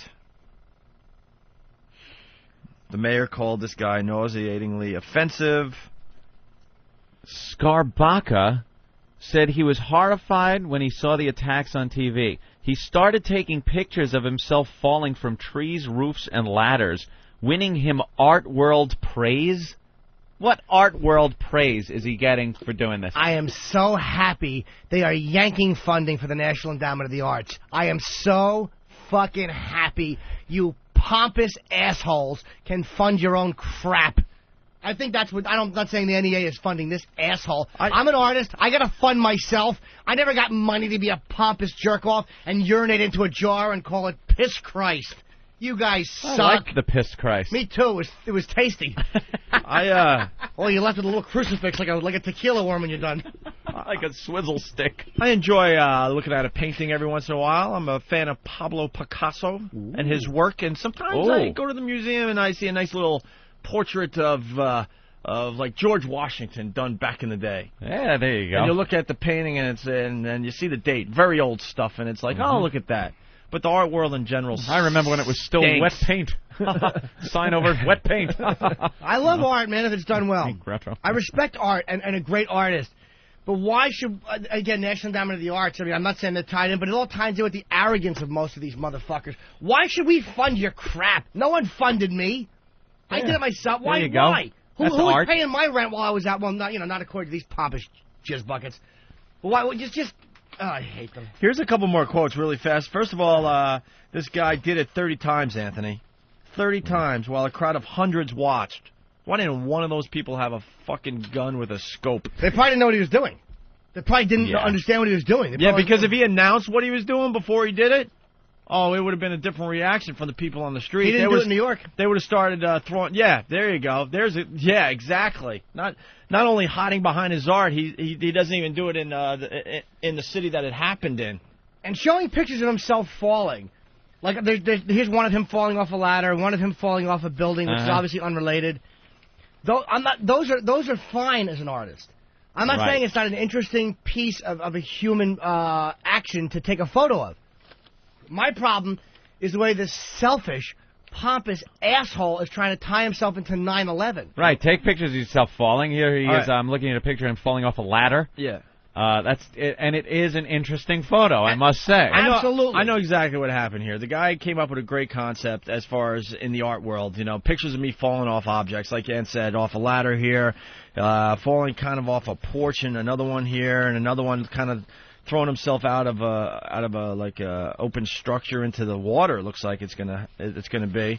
So he probably had this. He's probably been doing this for a while and getting no attention whatsoever. Right. Yeah. So he said, "Well, falling. Oh, people fell out." Somebody probably told him, looked at one of the pictures and went, "Wow, that looks like you're falling from a building," and Right. He probably got the idea. Oh yeah, building. Wow. Well, if I fall from a building and say I'm doing it for the 9/11 victims and stuff, well, now I'm going to get attention from my artwork. That's exactly what happened. And make some money. That's exactly what was going through his head. Because no one was paying any attention to his photos of him falling, and now look, he did his job because now we're all talking about it. Yeah, today. but we're not talking about him the way you want to be talked about. We're talking about him where you hope somebody just fucking gets their house burned down. Did you read this quote, Anthony? I thought it was my responsibility to respond to 9/11. He said, "This happened to be my response to that.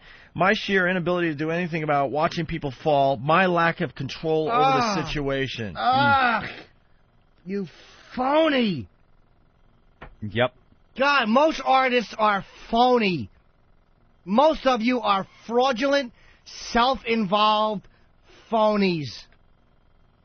You're so obsessed with your own point of view, and you think that it's just so deep to the rest of us, and we don't give a shit. You want to take responsibility for 9/11? We would talk. Comics were talking about it fucking a week after it happened, not 5 years. We didn't wait 5 years. To all of a sudden try to get our shit noticed by mentioning it. Faggot. God, wow. This is an interesting quote from Mindy of East Brunswick, New Jersey. "As crazy as it is, we all have the right to do that," said Mindy, who lost her husband Alan. "I'm just not exactly sure what he's trying to get from that." No one is saying that constitutionally he's not allowed, Mindy. No one is saying that his rights should be removed or he should be imprisoned. We're just saying he's an asshole. All I'm saying is we should have the right to punch him square in the face when we see him walking down the streets of New York. Because of the pompousness of it. Right. Because of the fraudulent bullshit. How about this? If he was just jumping, and if he said, "Look, man, I've always been fascinated by people that jump out windows and suicide. I don't know how you do it." That wouldn't bother me as much because you're not looking for attention by tying yourself into a specific event that really rocked the country. And Jimmy, he's a coward because it says here he said he didn't mean to offend anyone in New York, where he moved last year. So he's been living in this city for about a year. Oh, he wasn't even here. Yeah, he's in Chicago. That's what I'm saying. Right, yeah. Oh no, we said that already. That, if you why don't you really commit and do it in New York and see what kind of reaction you would have got instead of hiding in another city. No, I mean he wasn't here during the attack. Oh no, I see. Yeah, wasn't even here for the attack. No, he just moved here, but he decides to take this stunt to another city where he knew he'd be a lot safer. Trying to tie himself into 9/11 just for attention. That's what makes me sick. It makes everybody sick. I mean, it's not just me. It's just, everybody who's hearing us. So there you have it. Well, his last name, give it out. I'll give you his name because this is not good. The type of press you want. Kerry Skarbacka, Skrbakka. Kerry Skarbacka. That is the name of this jizzbag. And you go to skarbacka.com, and you got a contact. Oh, there you go. I guess you can get a hold of him some way. Look at his biography. God, I hate performance artists. Studied sculpture and painting. Yeah, and obviously he was too bad at that. Of course he was. He couldn't do anything with sculpture and painting, so he's got to do these photos. Maybe Patrick Swayze could sit closely behind you while you make a pot, faggot. Went to Japan for a couple of years, where he worked in a bar and formed the beginnings of an art career. There you go. Yeah, worked in a bar after he failed at painting and sculpting. worked in a bar in Japan, returned home, left the States for South America to photograph. A year later, I returned to experience the demise of my mother from brain cancer. Yeah, so why didn't you throw yourself in Jell-O and say you wanted to experience being a tumor, stupid? Put on a white hat and sit in a big tub of Jell-O. Or how about why don't you get a big tub of of oatmeal and sit in that? There you go. And pretend you're a brainstem surrounded by frustration and crying relatives. Tee-hee-hee. Yeah, do that. Do something a little more personal. Huh? That's what art is. Lay there in a bed while someone hits you on the head with a ball-peen hammer and be in pain. And then say, well, I'm just somebody with brain cancer. Or how about this, if you want to emulate that? Lay there with your mouth half open and then have your black friend come in and teabag you pretending he's an orderly and you want to scream and yell help, but you can't because you're laying there. You want to emulate a real sick person. Your speech has been taken away by a tumor. That's right. There you go. Stop trying to look deep and travel the world, you dope. The phones have exploded. Sally in Illinois. What's up, Sally? Hi. Well, he could have thrown himself into helping old people, too, when his mom was dying of cancer. My question was, I know what the people were thinking. They were thinking before they jumped whether they wanted to be burned to death or whether they wanted to be flattened. Yeah. And did he light a fire behind him so that he had the actual feeling of it? No, you can't find legitimacy in this. Your argument's logical. He's a fraud. Oh, I'm sorry. And also, and what they say is, what psychologists have said about people that jumped, because I'm afraid of heights. I've stood in tall buildings and looked and went, my God, I'm 50 floors up. People jumped twice as high. Just the horror that washes over you. It's an instinct thing. Just a horror of looking over. Yeah, the edge you don't of make something. a conscious decision of what you're going to do and say, I'm doing it. There's no choice in the matter. The heat is so intense. Yeah. It's an instinct thing to get away from it. That's what I've heard. There's no logical thought that goes into throwing yourself out a window. You become like a trapped animal at that point. Yeah. I think your logic is just... I mean, that's what psychologists... You're backing away from fire until there's nothing else under your feet is what it is. And I guess maybe you do make that one decision like, well, this is less painful than that. But some arrogant... just little scumbag jumping out of a fourth-story window while people photograph him, man. Yeah. You're Boy, not that an really artist. puts you in the mindset of those people, doesn't it? Yeah. No. You're exactly what's wrong with artists. You're a pompous dummy who wants to get a little bit of attention and is trying to tie himself into something disingenuously. That's what you are, scumbag. All right, Pat from New York has a problem with Norton. Who cares? Pat? Yes, sir. What's the problem? Well, listen, this man has made money on making fun of people his entire career. Yes. I feel he's a hypocrite. Why? Is this you, Jim? Yeah. You're just you're making fun of this guy's artwork. He's a shithead and he's a fraud. Here, let me cut you off before you. I know what you're going to say.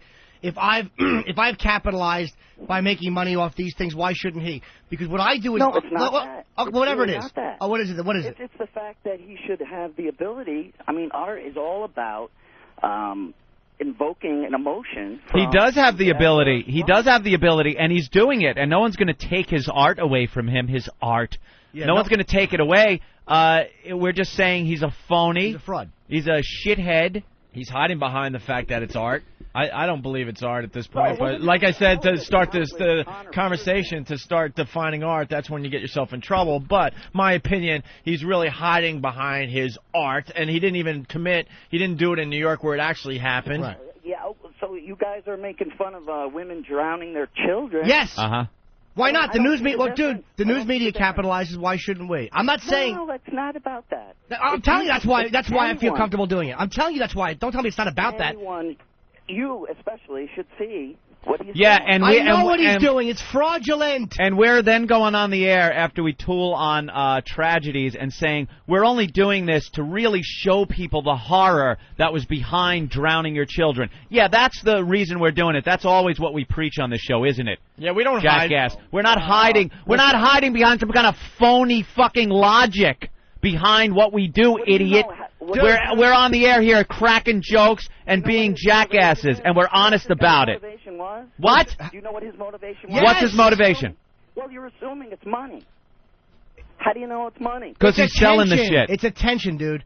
He couldn't get attention. I'm answering you. He couldn't he get attention being the right way. He couldn't get attention being a legitimate artist, so he decided, well, this will get my name out there. People will be checking out my website and my other photographs, and I am selling this stuff. So now he's making money off it. Like, dude, let me ask you: do you really believe? God bless him. I just hope he walks down the streets of New York and one of these NYPD guys recognizes him and punches him in the face nice and hard. Dude, do you really believe that this pompous idiot jumping out of a fourth-floor window and getting attention and getting photographed is a real getting into the minds of 9/11 victims? I mean, I'm asking you just man to man. Do you really buy that? Yeah, because that's what he's hiding behind. We don't hide behind anything. We show you all the scars that huh? Was that his audience? Just the victims? No, dude. I'm asking you. What I'm saying to you is this: do you believe the logic? Do you believe what he's saying, that when he jumped out this fourth-floor window and got photographed saying he's trying to get into the minds of these victims? Do you buy that bullshit? No. You don't believe it? That's all we're saying. That's what we're saying. That's what we're saying with today. us. He may be showing people. Dude, you just agreed with us. What was happening? What's your problem? Evoking emotion. Dude, you agreed with us. You agreed with us. And evoking an emotion, but to me you have to do that through some kind of a talent with your art. Like me running around screaming the N-word at people. I mean, I'm being serious. That would evoke an emotion, but is that art? At least when I try to get an emotion out of people, dude, I try to do it through what I'm good at, which is being funny. You understand what I'm saying? Like, I have gallows humor, and that's what I do. All right, laughter is an emotion. But my motives... he's got you guys fed up. No, my motives are honest about what I'm doing. This guy is not... If this guy was painting, or to me, doing something genuine about 9/11, that people had a problem with. Like, Rudy Giuliani was wrong to go after that person who's did something with the Virgin Mary, because I think the person was being genuine and Giuliani was wrong. I don't buy what this guy is doing. That's why I have a problem with it. Listen, I would like to hear him say that he's donating his money. No, I don't care what he does with his money. That's his business. He's a fraud because he's... Doesn't that make it legitimate then? No. All right, no. Pat. No, Pat, you Your just... time is up. Thank you. Yeah, you said what you had to say, and then you agreed with us. God, that guy annoyed me. Because he's just... Pat's like, we know that. Because they always try to make you sound like a hypocrite. Well, look what you guys are doing. Yeah. Yeah, what? We come in here and like Jimmy said, we have gallows humor. We do. We make jokes about awful, horrible things. But we're not hiding behind some explanation like we're doing it to expose how awful these things are. This guy, if he wanted to take pictures of himself falling out a window and saying, hey, this is, doesn't this guy, picture of me look like the guy that tumbled out the window? And you'd look and go, yeah. And you go, boy, you're great for pointing that out, asshole. But at least he wouldn't be trying to explain it away with some kind of phony, let's get in touch with their feelings bullshit. Stop it. So we're not hypocrites, Pat. We're exactly the opposite. We are truthful about what we do. And I know, do you think I don't know that some of the things I say are in poor taste? Of course they are. I know they are, but I'm not standing on a street corner and then telling people that I'm trying to heal myself because of 9/11, man. I'm not that big of a phony. Let's go to Dave in Philly. Dave? Hey, what's up, guys? Hey. Hey, if this guy can do what he does and call it art, and, why can't I be an inspiring artist and say, I want to knock this guy the fuck out because I think that's art, him laying on the ground in a bloody pool, Yeah, I agree with you. I'm going to be, I've decided to become an artist. I'm going to have a whole collection of me punching people really hard in the face, and Jimmy, for once, you're going to be taking the pictures, and I'm going to start with this guy. And that's going to be my art, what people feel when they're getting a fist in the middle of their face. It's fucked up. All right, Dave. If he painted a picture, if he painted a screaming face of somebody falling, it was something you look at and go, wow, all right, this guy, this is what he's doing. He's using, but we just don't buy, I don't personally buy his motives. I think he's a liar. All right, let's go to Sean in Staten Island. Sean? Hey, what's going on, guys? Hey, make it fast. The phones have exploded. Yeah, I know. Well, I'm just calling to comment on this, man, because I worked at the Trade Center for 3 months after they fell. I worked for the Department of Sanitation, and, from a person who, with my own eyes, saw people jumping out of the buildings and the buildings coming down. I mean, this just totally, absolutely sickens me. And that guy before trying to legitimize what this guy was doing, he deserves a punch in the face as well. I never have anything bad to say about these guys. I love these guys. I've been listening to these guys for years, man. And I have no problems with you trashing people for what you don't like that they do. But by giving this guy this much airtime, he's just going to, have people go to his site and look into it more and actually make this guy some money, Now, you know what, though, dude? Some people say that all press is good press, but that's not always the case. This guy is doing such a scumbag move. I know, exactly, man. And you know what? Like, I swear to God, you're exactly right. This guy should have did it in New York, because if he was there, I would have stomped him to death. Yeah, I mean, it just proves that he knew what he was doing. I mean, if he really wanted to do this, he would have done it in New York City where it happened. He's trying to light a fire under a failed art career by using the World Trade Center tragedy, and it's not working. And doesn't it figure that just most of those those joiners, to quote Penn Jillette, and those faggots in the art community, and I don't mean sexually, would back him? Like, no one in the art community would ever have the moral courage to go, Jesus, this guy's an asshole. Yeah, they look at it and go, well, if he says it's art, we have to support it. Sure we do. Like, someone's just got to say it's art in order for that whole community to get behind it no matter what. How about this? It's not art if anybody can do it. What's the definition of art? I don't know, but I can tell you what it's not. If any of us can do it, like piss Christ, it's not art. You know, everyone can't be funny. Everyone can't sing. Everyone can't paint beautifully. Yeah. Everyone can't sculpt. That's what makes it special. That's what makes art to me. Yeah. Even conceptual art, which I don't like. I think Picasso stinks, but I recognize he's a great artist. I don't like him. Hey! I recognize that he's a great artist. What about his blue period? Well, that's a little bit different. But you know what I'm saying? I don't like him, but I recognize it. When Pablo Picasso started... Because the heads are never the right size, Hope. Well, that's right. No. Yeah. They all look like Ben. This is the... See, if you study... Big hogs. Not that I study Pablo Picasso, I just know basic facts about him, okay? There was a period where he was actually drawing and painting real shit. He got into that stage where all of a sudden, like, there was an eye that was square on the chick's forehead and the nose was down where the chin should be. And, we've all seen the really weird shit. I don't get that at all. Yeah. To me, that's like another artist, you know what I mean? Because he drastically changed. But there was stuff he did before that was just pretty amazing. By the way, look at his headshot. Just look at the head. If you can see the headshot on the Daily News, it's the deep, sultry, head-tilted look. Yes. Like every fucking wannabe actor in the city. This guy is just awful. He's awful. Wannabe. What happened with getting him on the phone? We can't? Hey, he's not going to. A lot of people are pointing this out also, that he's the guy falling off the ladders and falling off of rooftops and stuff like that. He's the model. He isn't even the guy who's taking the picture. Exactly. Who's doing the photographing? Who's doing the That's a good point. Yeah. He's not even. He's doing the falling. He's the guy in the picture. So he's a clown school graduate. Yeah. Doing pratfalls. Pratfalls. Stupid. Don't you hire someone to do that part of it if you're an artist? Yeah. Live from New York, it's Saturday night, and then fall down like Chevy Chase. Yeah. Why don't you tumble down a JCPenney escalator? Call yourself an artist. Someone can take pictures of it. Yuck. Let's go to Chris. Hey, Chris, what's up? Ass. Hey, how's it going, guys? Hey.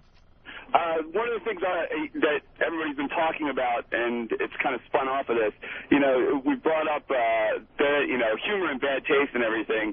And one thing that the three of you guys, and whenever another comedian's in there, you're always shining light on yourselves as well as what's going on out in the world, too.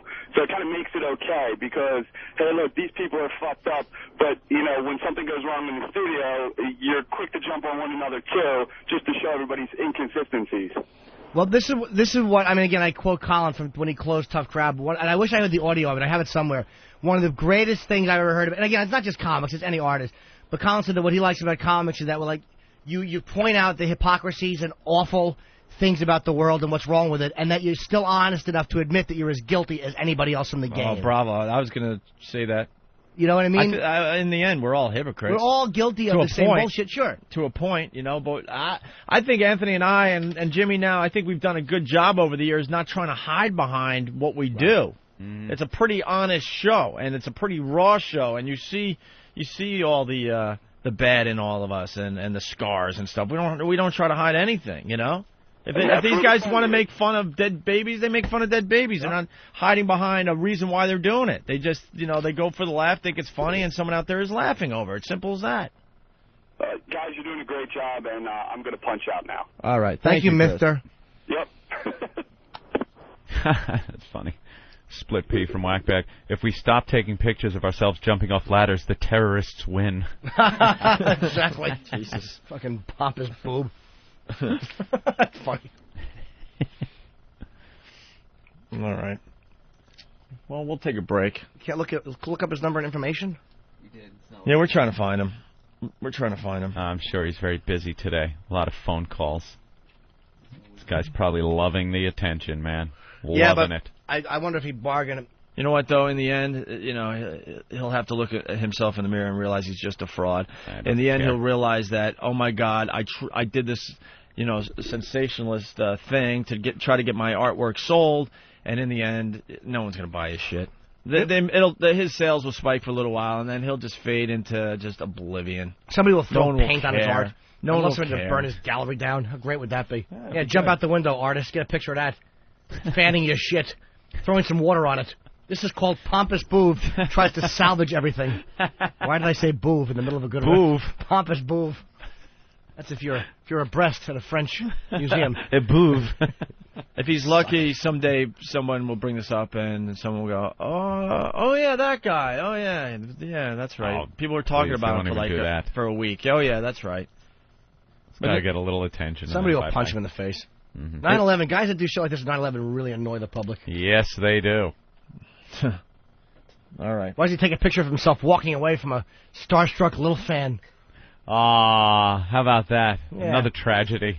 Let's go to JC in North Carolina. JC? What's up, guys? Hey. Hello, Jimmy. Hi, JC. I agree with you guys. They're being hypocritical. The guy's being hypocritical because he's tying himself to 9/11. But I am pissed off at you guys because for some reason it seems like all New Yorkers think that they own 9/11 because the World Trade Centers are there. But that's not the only incident that happened that day. All right, I listen. understand hundreds of thousands or thousands of people lost their lives there. Yeah. But we personally know hundreds and hundreds of people that were involved with the whole, towers collapsing in New York City. During this whole conversation, I was very careful, and I think the other guys here, not to, personalize this and say, oh, my God, we know a ton of NYPD guys and fire guys that lost their brothers. I tried to stay away from that, to be honest with you. So it's interesting you're calling in with that. I understand that, but that was the feeling that I got from this conversation. And anybody that lives in the city, they do have a little more involvement in 9/11 than anyone else in the country. Sorry, that's just the way it is. All New Yorkers don't think they own 9/11, but there is a little...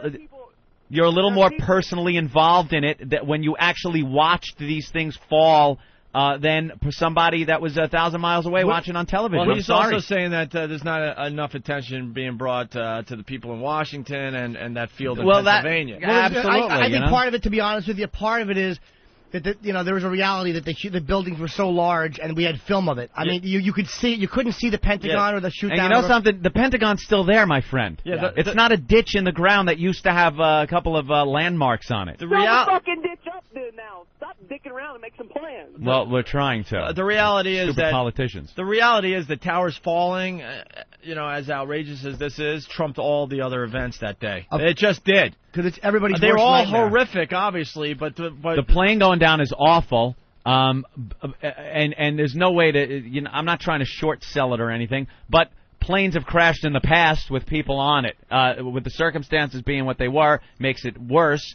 With the terrorists on board, that's happened. It's tragic, but that's happened. The Pentagon, again, like I said, it's still there. You can still go and see it. And there's almost something about the Pentagon that it is a military building. Yeah. And I think anyone working there has to know that they're working in a military complex that is, primary target number one for attack. Yeah. It's almost not expected, but when you go to work at the Pentagon and you walk into that building every morning, you got to think, there are people that really want to fuck this place up. It's the basis of the American military. And being caught in the Pentagon is not every person's worst fear, because and it sounds crazy. If you're dead, you're dead. But to be caught under an inferno in the Trade Center and be forced to you find me one person that can find a worse fear than that. It's everybody's worst building. Nightmare on film. Yeah. Right. And you're going to work in the morning. You're going to an office building. You're not going to the Pentagon. You're going to an office building. You certainly didn't expect that. And just the sheer number of people that died in the Trade Center makes it, when people talk about it, they talk about the Trade Center. And the sheer amount of people that just witnessed the whole thing. Yeah. Live, not talking about the TV version. TV, they were on stand the there streets, looking at it. All the thousands that ran from danger, people that were watching the people jumping out of the buildings for, God, who knows, 10, 20 minutes before the towers actually fell. I mean, it's crazy. There is not one photograph or piece of video, to my knowledge, of either the Pentagon or the other plane. No.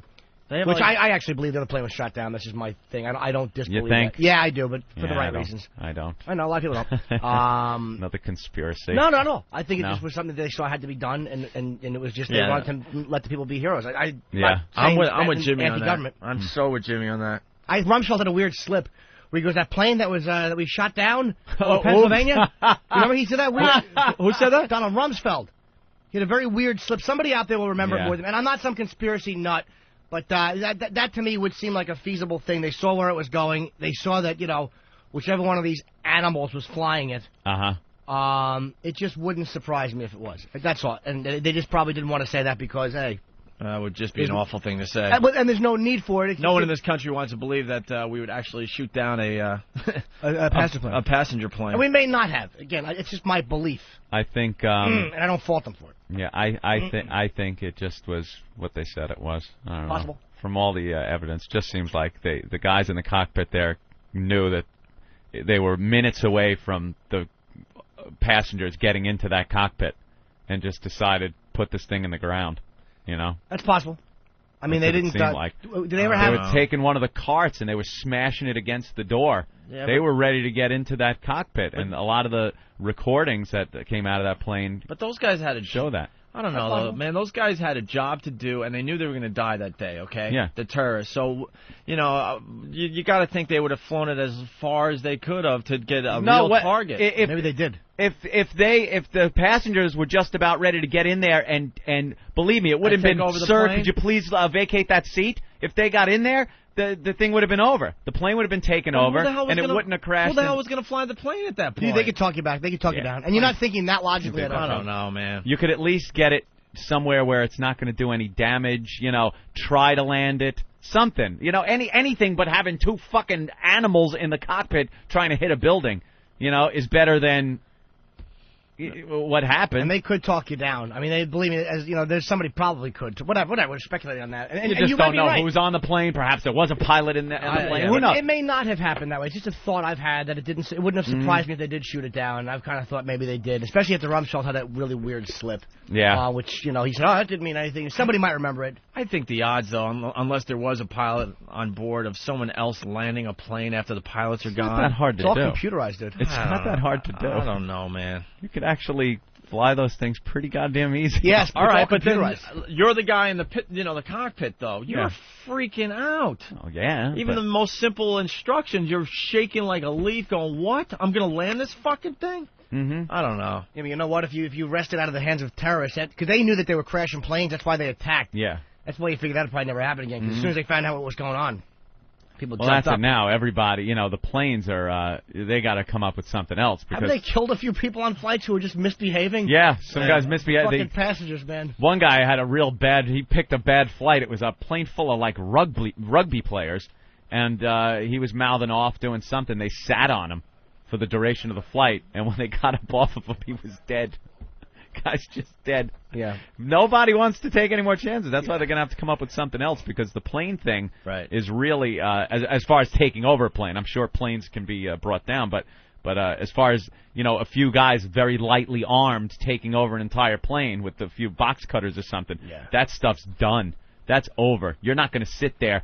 The biggest pussy in the world is going to get up and try to do something. I think Eric found what you were talking about. Somebody would smash you in the mouth with a laptop and a bag. There's so many things to swing in a box cutter. A lot of weapons. Yeah. Here's the Rumsfeld quote. Remarks Rumsfeld referred to the, quote, the people who attacked the United States in New York shot down the plane over Pennsylvania. Was it a slip of the tongue? Was it an error?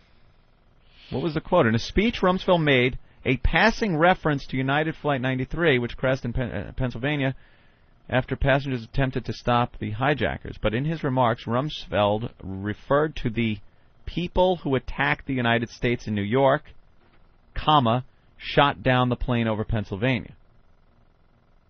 May have just been a stupid mistake. That does sound like, brought down, shot down. Yeah. People are really looking for stuff. No, but when you hear things like, look, all these Pentagon theorists who say the plane never hit the Pentagon, That's bullshit. You guys are all crazy. And then you look at some of the stuff that they have, like why they think that.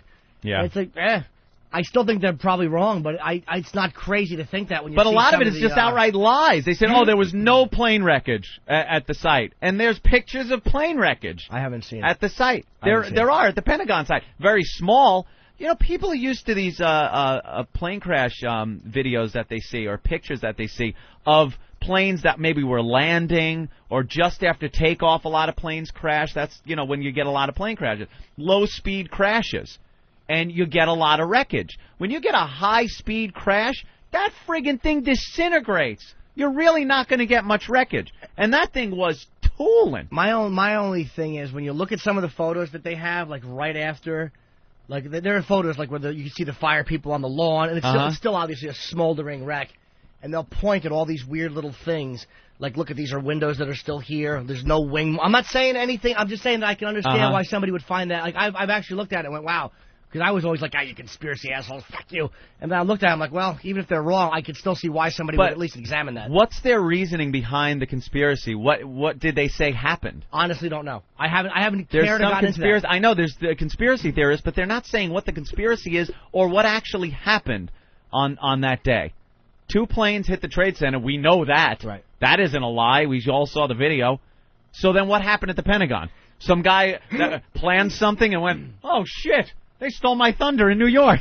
I planned on having this fake plane hit a building today. Yeah, I don't know. And there were plenty of witnesses that saw the plane coming. I've also heard witnesses like that have. You would have thought someone would have came out and said, you know what, I never saw a plane that day. There were people on the plane that their family went, yeah, he was on that. Yeah, plane. exactly. I've heard. Like I've seen clips of people who have said that they saw it was a small plane, it was a private plane, it was whatever. No, there's amazing. But it may mean nothing. I'm just telling you. I can see why people would. But where did the speculate plane go? The actual plane they have a record of with the passenger list. Yeah, where did that? Yeah, stop. I've heard theories where they were empty remote control planes. Then they took one flight off, and one flight was just filled with CIA agents under assumed names, landed them at a different airport in Cuba, and then had this remote control plane fly. All this conspiracy with absolutely no reason for it behind it. And that's the way most of it is. It's crap. Yeah. And then, but the only thing is, when you look at some of the photos, if you pull some up during break, you'll look at them and go, well, that does kind of look like a weird picture. Odd things happen, though, sometimes. Understand. You could have the window that's broken, and then a whole line of windows that aren't broken, because you know what? That's just the way it happened. They shook, they didn't break. Sometimes it just happens that way. I was disturbed by the fact that, and again, maybe somebody who knows more than me, I'm not saying that the plane did not hit the Pentagon. I'm just saying I see why people, because I saw some photos, and it does look like a really weird circular hole. There are just certain things about the pictures that I look at, and I go, ugh, that is kind of odd. Like a missile? Yeah, and I'm not saying it was a missile. Perhaps they were shooting something, a target, another plane that might have been coming in that they thought was coming in, and it inadvertently hit the Pentagon. I don't know. Or something. I honestly, I don't have any answers. I have no theory about it. I don't know. I'm just telling you, I looked at some of the pictures, and they were a little interesting. Kevin in Jersey. Go ahead, Kevin. Hey, I ran the D.C. Marathon, actually the Marine Corps Marathon in 2001, and we ran right past the Pentagon, and you could see, like, that something huge had hit it. Right. Because it didn't look like a missile or anything. It was something big. Because, like, the way the marathon course went, you go right by it. So it's real easy to see. Okay, because I haven't seen it in person. I just looked at some of the photographs, and it's like it does look like the only thing that bothered me the most was the lack of wing marks. Like, why? Because when you saw what it did in the second building, or even the first building, the fucking hole it punched through. They explain that also because it was the structure of the Pentagon is different. I was going to say, there's a lot of brickwork, and it's not like the World Trade Center, which was, metal, thin metal, that the wings just ripped right through Lots of glass, But why are there, I just didn't see any marks where the wing, the wings weren't strong enough to take that part of the wall out. Well, they would have shown some kind of a damage mark, right? Maybe there are photos of it, I just didn't see them. Oh. Maybe they went in sideways. A little dip action. Yeah, it's kind of hard that close to the... Dude, they were like fucking, a few stories up. That's that's really low. That's hard to hit. Yeah. Very hard target to hit. Mm-hmm. It's a very weird way they struck the Pentagon. So, instead of just coming in the middle of it, smashing, they kind of hit from the front. That's, just an odd... Well, then there's the theories that they weren't going for the Pentagon initially. They wanted to go for the White House, but the angle they were coming in on, they didn't know how much time they'd have left before maybe the fighters got to them, and it was a secondary target, the Pentagon. Yeah, I've heard that too. So they were coming around and said, look, there's a Pentagon, let's go for that one. But Eric showed me a shot that says starboard wing impact evidence. Big concrete columns with some big dents taken out of them. Yeah, that does look like a straight line, kind of a linear dent. Yeah, that photo looks pretty. The way I think people were expecting it to look more like the World Trade Center hole, where it looked like the silhouette of a plane in a building. Look up some of the conspiracy ones, though, just some of those photos, and just see what they again. Yeah, people have sent them on instant feedback links and stuff to the conspiracy sites. What's your like? Everyone loves a good conspiracy, man. Well, even if it's not, it's just I can see why people would look at this because believe me, I hated these 9/11 conspiracies. What's your biggest memory of the towers going down? Living in New York. I actually lived in Jersey when it happened, and I was awakened by Florentine after when it happened. So I was actually walking outside, kind of in a weird shock. And then I came back in, and the second one had fallen. I got two memories. Anthony and I doing radio, and we couldn't get into New York. We were both living on Long Island at the time. We had a broadcast from Garden City at WLIR. Actually, they were kind enough to let us broadcast. And by the way, I've never listened to the 9/11 shows, and I never will. And I love listening to our old shows and checking shit out. I will never listen to what we did the days after 9/11. No way. But the two memories I have. One is the smell of burning plastic and flesh that was in this city for, who knows, at least a week to 10 days, maybe even 2 weeks. You could even smell it out on Long Island, which for people around the rest of the country, I'm talking a good 30 miles away easily.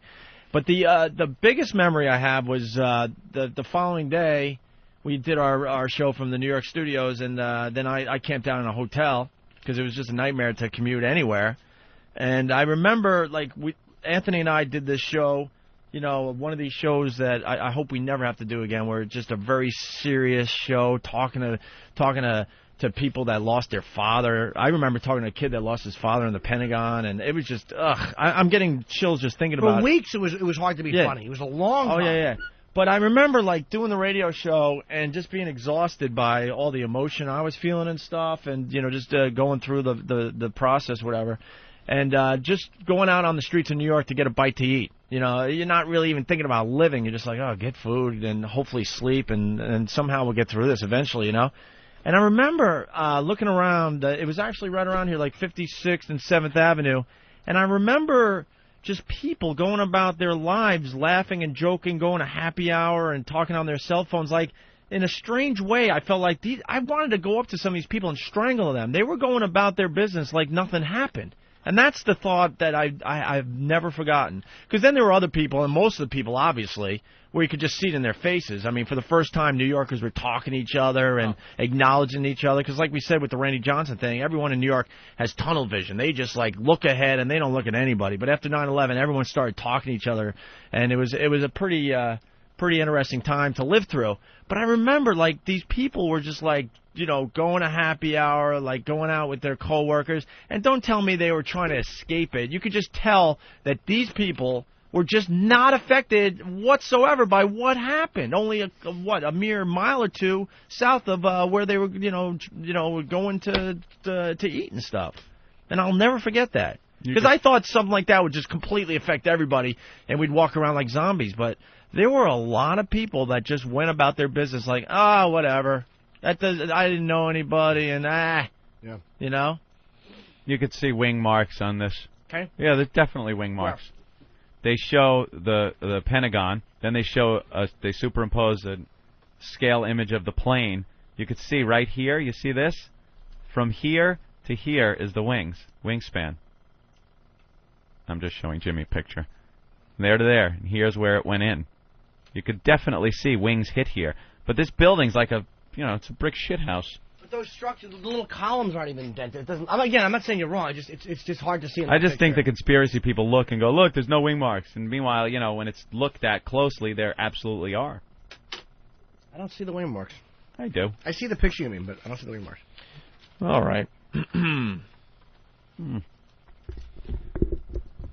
Stupid Stupid conspiracy theorists. Stop it. Looking to make something out of it. Everyone loves a good conspiracy. Yeah, most of them are boobs. One guy shot Kennedy. Stop it. Oh, come on now. Lee Harvey Oswald up in that building. Now you're high. That's it. Now you're high. That dog don't hunt. Now you're high. One guy. All right, we're going to take a break. We'll step aside, and we'll get into some other stuff. Some funnier stuff. Funnier, Jesus. How about some funny stuff? Should talk about the drunk guy and the fire extinguisher. That's pretty good. That's another tragedy. Right there. This could happen to any one of us. Yeah, I'm sure. We'll get into that in just a few. Like sands through the hourglass, so is the Oaday virus. Some of our fans in Boston have to send in the audio of the Bernie and Phil commercial. Hey, Phil! We used to love those. Oh, they dress up. It's like a couple of local people. You have them in your city. A couple of goofballs that own a furniture store that do their own commercials. Yeah, Jordans. And they're always wacky. They're always wacky. Yeah, why a furniture store people have to be zany? Hey, we're just like Disneyland. They have Jordan's has a ride. Yeah, I've been You're there. supposed to go there on a Saturday night. Instead of going out on the town to dinner, you go to a fucking furniture store. And they have like a main street built in their store that with like buildings where it's like Disney if you go into like a without all Pirates the fun of the Caribbean without any of the fun. It's a fucking furniture store. You're still in a furniture store. Look how many rides and attractions they put in. Remember that guy, Light and Leisure, the purple building? Oh, no. Oh, it's going too far back? Yeah, probably. He's one of those dudes. You know what? I'm going to still plow through with this. He's one of these guys, like, he always fucks up his inventory. And he always comes on with a zany wig. I don't believe what I did this time. I got 58 end tables, and I only got room for 2. I'm selling them for $8 each. I don't know what I'm doing. Every fucking 2 weeks. It's like, why practically giving them away. Yeah, why don't you fire yourself? Maybe hire somebody else to do your inventory. Even the building is purple. It's crazy. It's sticking out against the fucking background. Bernie and Phil would always do sketches. They would do like sketches. That out. That was very good. Oh, yeah, we used to love Bernie. Actually pulled it out. The cowboy sketch. Yeah, they would dress like cowboys. Or the western sketch. And the other one was where Bernie was on a shrink couch, and Phil, it's a guy and a girl, husband-wife team. Phil is Phyllis, it's a woman. So he was laying there, and he's a shrink, and he goes, I had a nightmare, Dr. Phil. What was it, Bernie? I dreamt our furniture wasn't the lowest priced furniture you could get in Boston. Oh, shut up. Oh. We used to do so many parodies of that commercial. They were a cartoon, too, right? Didn't they have a cartoon? They did some cartoons. I never saw that one. Oh, that was Building 19. We just have the worst stores. Bernie and Phil. Oh, we used to goof on him. Hey, Phil. You know, hey, Phil, your tits look like this beanbag chair. That is also on sale. On sale for here. $19.95. Hey, I just fucked Bernie on your new recliner sofa. My sack hangs so low, I use it as an ornament for this couch. My cock looks like an L-shaped sofa. Opie and Anthony, the virus is spreading.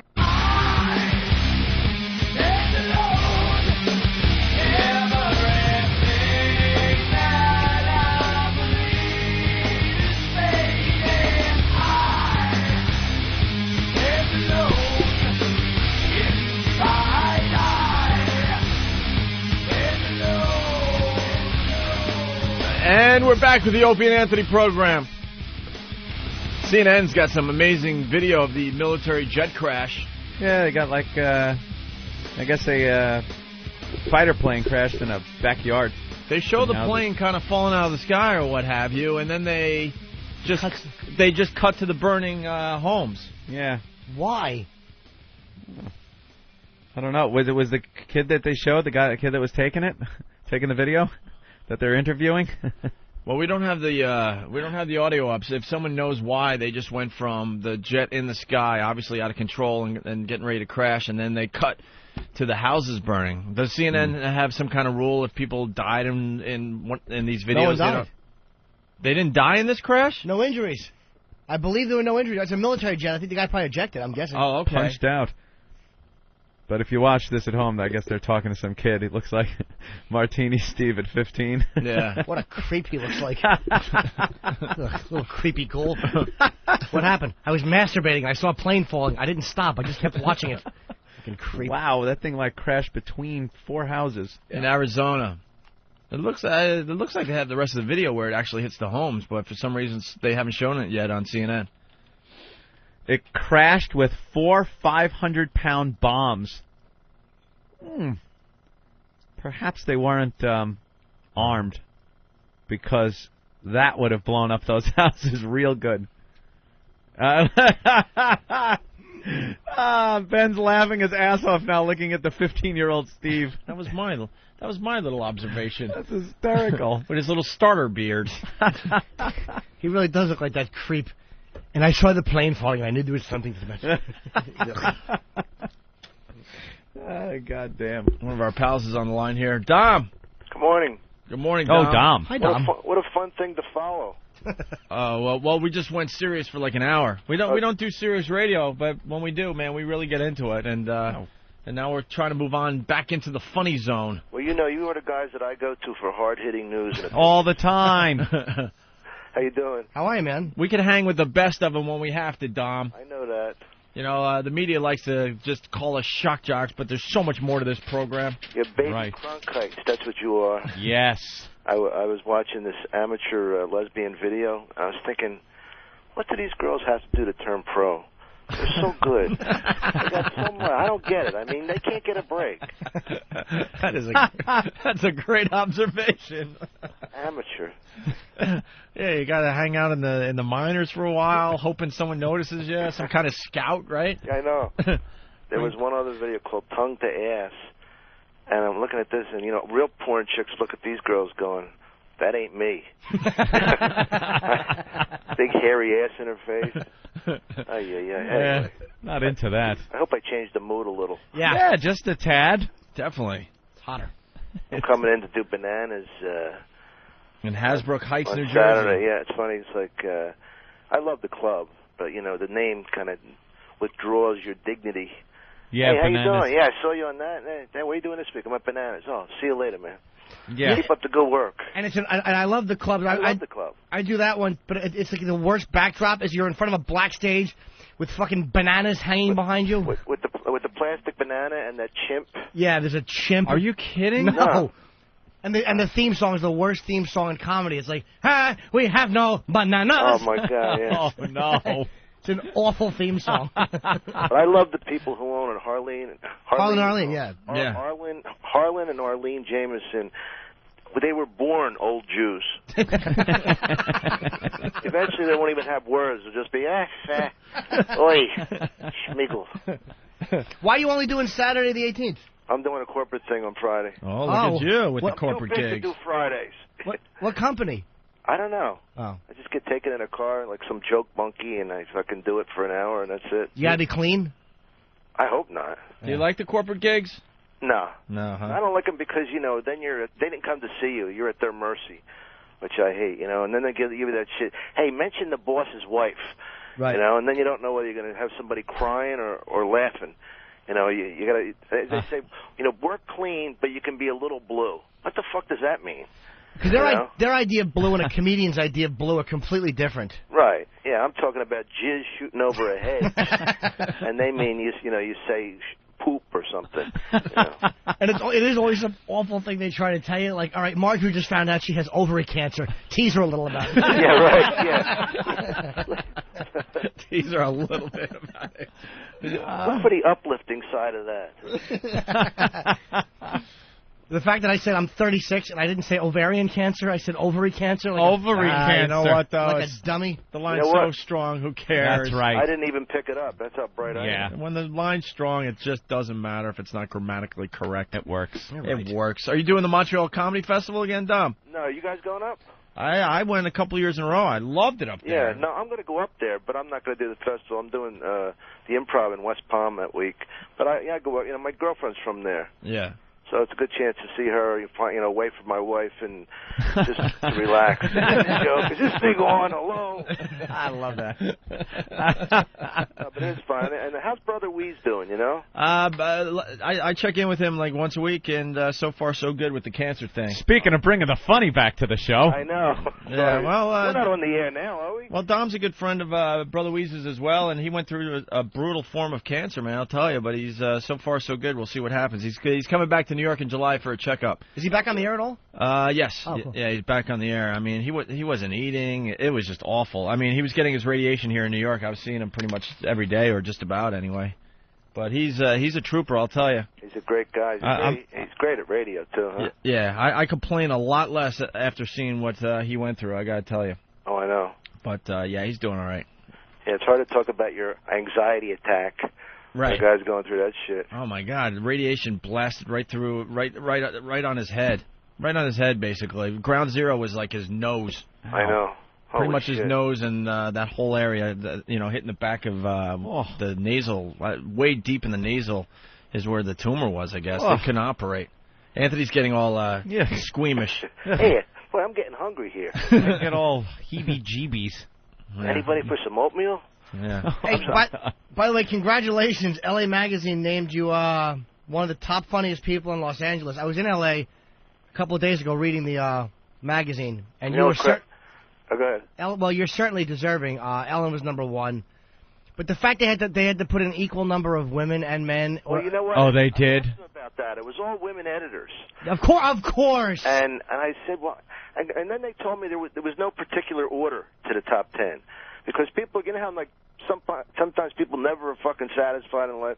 I go, I was number 9, right? So I don't give a shit. I'm number 9. I was 79, 100 greatest comedians. Cedric the Entertainer was ahead of me. How seriously can I take it? I'm glad someone's saying it. He's an entertainer. He sings, he dances, he has people over. He entertains. He does close-up card tricks. I don't get the Cedric, man. I liked Barber Shop or whatever the hell that movie was, but besides that, I don't get the Entertainer. I'm sorry. You know what? It's so much easier for black guys sometimes because they can just do the rhythm without even jokes and get a laugh. Yeah. I was at the bus stop the other day. Bus didn't come. Why they call it a bus stop when the bus ain't even stopping? Shit, what's up with that? You know what I mean? It definitely is easier because you drop that rhythm. Wanda Sykes is terrific, but you drop that rhythm from her, and some of the jokes are not as strong. Yeah. I don't know, Larry. What do you think, motherfucker? I was talking about that on stage about Def Comedy Jam. Yeah. And the guys are so gross and vile, and they say, God bless you at the end. Baby, that pussy was so stinky, it was stanky. Stanky pussy. Stinky, stanky, crusty, musty pussy.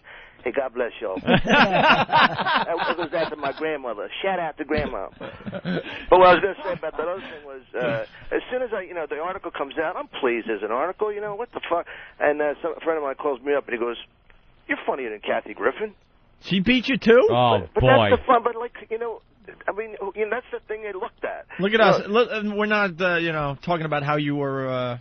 In the top 10, we have to rag you on who beat you. Something negative. But it's not in any order. Yeah, I would do the Tonight Show, and they go, "Oh, that was a great job, but how come Carson didn't ask you for the panel?" It's like, what the fuck do I got to do to please you? Right. Well, and it figures that a bunch of broad editors, just a bunch of dumb women who who are never funny, can't make a decision on who's first. Hey, guys, everyone's a winner. They're just such fucking wishy-washy idiots. I've never heard Kathy Griffin ever be funny. I like Kathy Griffin. I actually think she's very funny. Have you seen her stand up? Yeah, I thought she was very funny. I don't know, man. Yeah, but the point was... I like Ellen, I'll admit it, because on this show we don't like female comics in general. Every once in a while we get one that makes us laugh, but... Well, yeah, the funniest ones are usually the lesbians. Yeah. One of the things that cracked me up about the top 100 was, listen, number 99 was Janine Garofalo, and number 100 was Gallagher. So how can you take it seriously? Like, talk about a contrast. One of them's crushing watermelons, the other one never got a fucking laugh in her life. Wait, you see, even the women editors know that Janine Garofalo isn't funny, but they threw her a bone like, all right, we'll give her 99. Wait, didn't right she above beat the guy Dice? that smashes watermelon. Yeah, Andrew was like 94. Yeah, she he was did on beat top of Dice it, or yeah. something. Oh. It's just sickening. Oh, no, he beat her. He just beat her, I think. He might have been number 98 or something. Wait, and this is L.A. Comics? Dice No, that was the top 100. No, the top 100 Comedy Central. Comedy Central. Oh, that's right. All right. We all take right, comedy all right. and remove the edge. Yeah, right. But the thing about it is they had like 10 Comedy Central people on there that were never really that good, you know? It's like, I mean, it's why people can't take it seriously. I did the thing, and I was one of the hosts with Judy Gold, Greg Giraldi, and Mario Joyner, right? So none of them are on the 100. So they're pissed. They're so pissed off. Like once the cameras go up, and they root against their type. Like Mario didn't think any of the black guys were funny. Judy hated all the women, and Greg hated all the guys that were like bright observational guys. Wait, can I ask you how did Kinnison get beaten out? And I love Roseanne, but how did she get into the top 10 and Kinnison's number 20? I mean, first of all, Roseanne and Kinnison weren't even close, you know, because, I mean, I'm old enough to have worked a lot with them, and you got to be kidding me. And Roseanne, she would say to me, hon, you go on after me. I don't want to follow you. I go, hey, you got a TV show. Fuck you. You follow me. You know? Right. It's like, but Sam was great. Yeah. Sam's clean stuff was some of his funniest stuff, you know. But I still used to bless myself. I wasn't ready for some of the sacrilegious shit. You know what I mean? You had to bless yourself before going up on the... No, just when he would be saying certain things. Oh, really? It was amazing how it affected me psychologically because I never wanted to be like a wuss about anything, but like some of that thing, because I like to hedge my bets, you know, with God and everything. I'm thinking, I want to believe just in case, like an insurance policy, you know? Yeah. Right. I don't want to mess with him too much. Yeah, Sam was pretty hardcore, man, with some of those jokes. Oof. Well, he was a preacher. Yeah. You know? Yeah. And he was riveting on stage because... he had a rhythm that I just loved. Yeah, and I see these guys ripping him off now, like with the screaming and all, but it ain't the same, you know, because he did it. That's what's so hard about, like, doing stand-up now. It's like, you know, the observations, they better be about yourself. Because if you start going into certain things, you know, if you're going to do an airplane joke, it better be brilliant. Yeah. You know? Enough of the airplane jokes. Hey, Dom, being an L.A. comic, you've obviously done the Comedy Store many, many times. You think that place is haunted?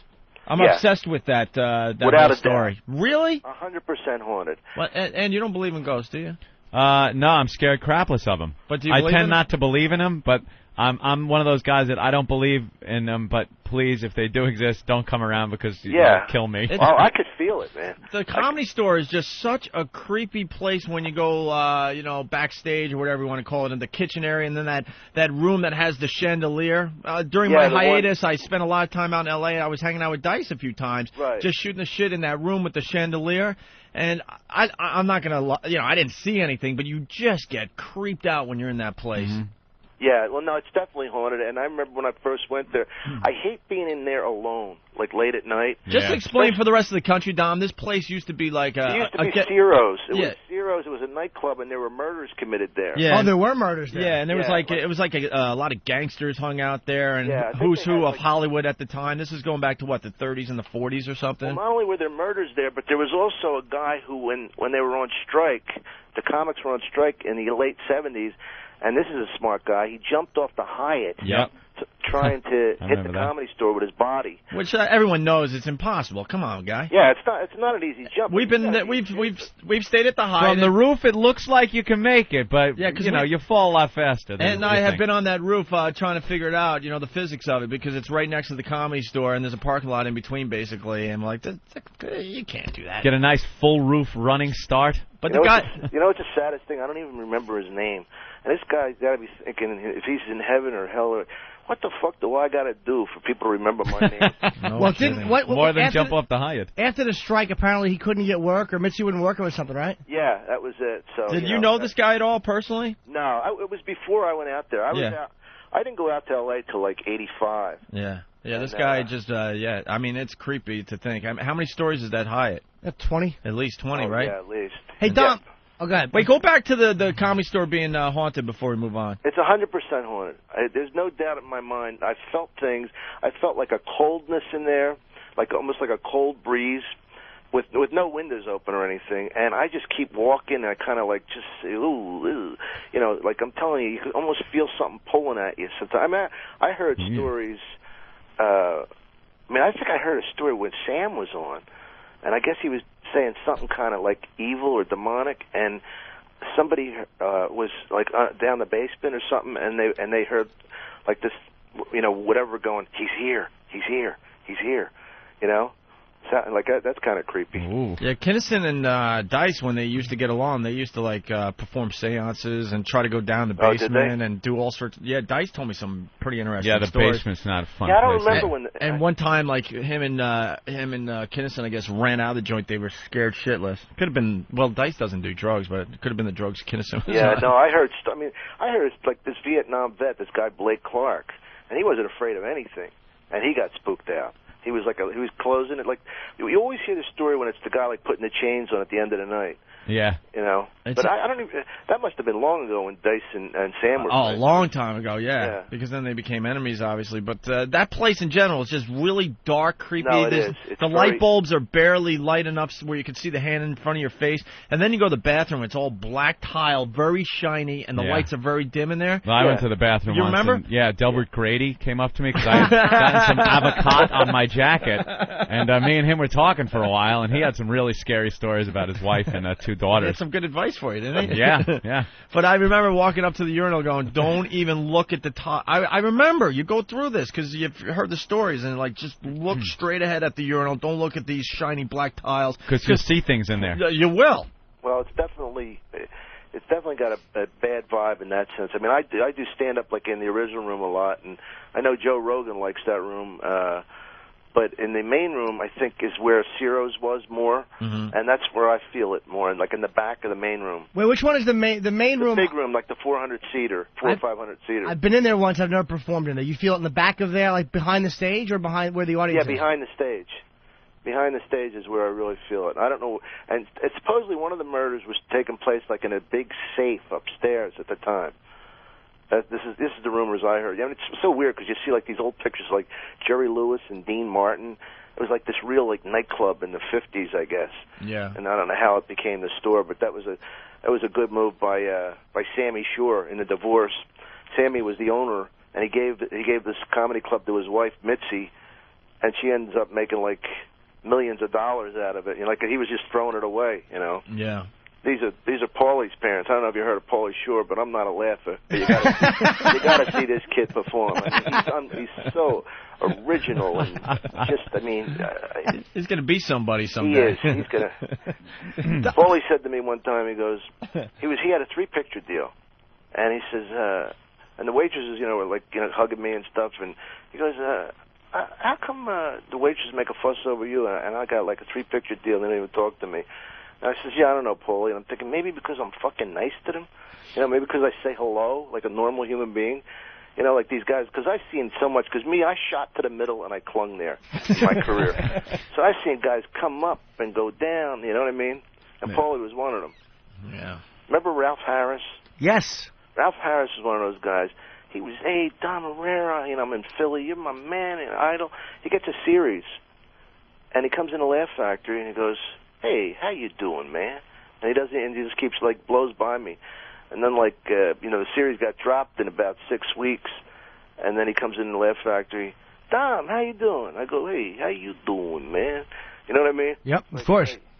His brother Ramont was doing comedy, too. Do you know Ramont? Yeah. I worked with him at Rascals or something. Hey, who else was on that top 10 list in L.A.? I know Ellen was number 1 on the cover of the magazine. Well, it wasn't just stand-ups. Larry David was on it, right. And the guys who write South Park.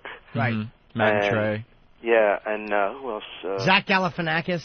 No, he wasn't on the top 10. He was like a new guy coming up or something. Oh, okay. They had a thing about him. But, I mean, how can you have and not to be like the Sammy Moreland show, but how can you have a list like that and you not be on it? I mean, it's ridiculous. Me? Yeah. Oh, I don't live in L.A., though. Yeah, but, that kind of, to me, Chris Rock doesn't live in L.A. either. I mean, you're one of the funniest comedians there. I don't get it. Oh, thank you. Oh, look at that. I'm serious. Thank you. No, I'm very rarely out there. I'm really not on the radar in L.A. at all. And I'm not just saying that, because what are you going to get me, the Stress Factor? Yeah, I'm not going to put it away with Vinny. Right. All right, Dom, anything else on your mind today? No, No, everything's good. I just woke up real early to talk to you guys. I hope to get into the studio next time. And yeah, that'd be good. I got so much feedback from the last time I was on, man. It was great. Well, our fans are very, very loyal, my brother. Dom, let me plug the gig, too, man. Dom is one of the funniest comics anywhere. Bananas Comedy Club. It's in Hasbrook Heights, New Jersey. It's Saturday, June 18th. It's only one night, 2 shows, 8 and 10:30. I got to tell you one other thing. Go ahead. Let me give out the number first, because these shows will sell out, obviously. 201-727-1090. 201-727-1090. They one night only. They will sell out June 18th. I want to tell you, you know how like you kind of start thinking maybe you're making it a little. I pull up this because this reminds me of Bananas. I pull up to the Lincoln Tunnel, and I give the woman, beautiful black woman with like dreadlocks. I give her the money, and she takes a beat, and she looks at me, she hands it back, and she goes, "It's on me. I saw you at the Banana Club. You cracked me up." You know, and I thought, wow, I really did make it. I'm getting, like, the free tunnel. Wow, she gave you a free toll. That's making it. Does anybody else see the irony in what she looked like and what club she saw him at? Yeah, right. Very nice. All right, Dom, next time you come in and hang for the whole morning, that would be great. I look forward to it. Thanks. We'd love to have you. All right, see you, man. There he goes, Dom Herrera. They're doing a reality show at the Comedy Store, right? Are they? Minding the Store. It's yeah. It's going to be Paulie running the Comedy Store, because I guess he's running it now. Yeah, his mom is sick, I think. Yeah, his mom's sick, so he's running it, and he's going to bring cameras in, and now you're going to see comics like vying for airtime on that show. I like to act wacky around cameras. That always gets you airtime. I make funny faces. And put your glasses on upside down. Dude, use a banana like a phone. The laughs that gets. Of course. Mike in Pennsylvania. What's up, Mike? Hey, what's up, brothers? Hey. I love Satchel. Hi, Mike.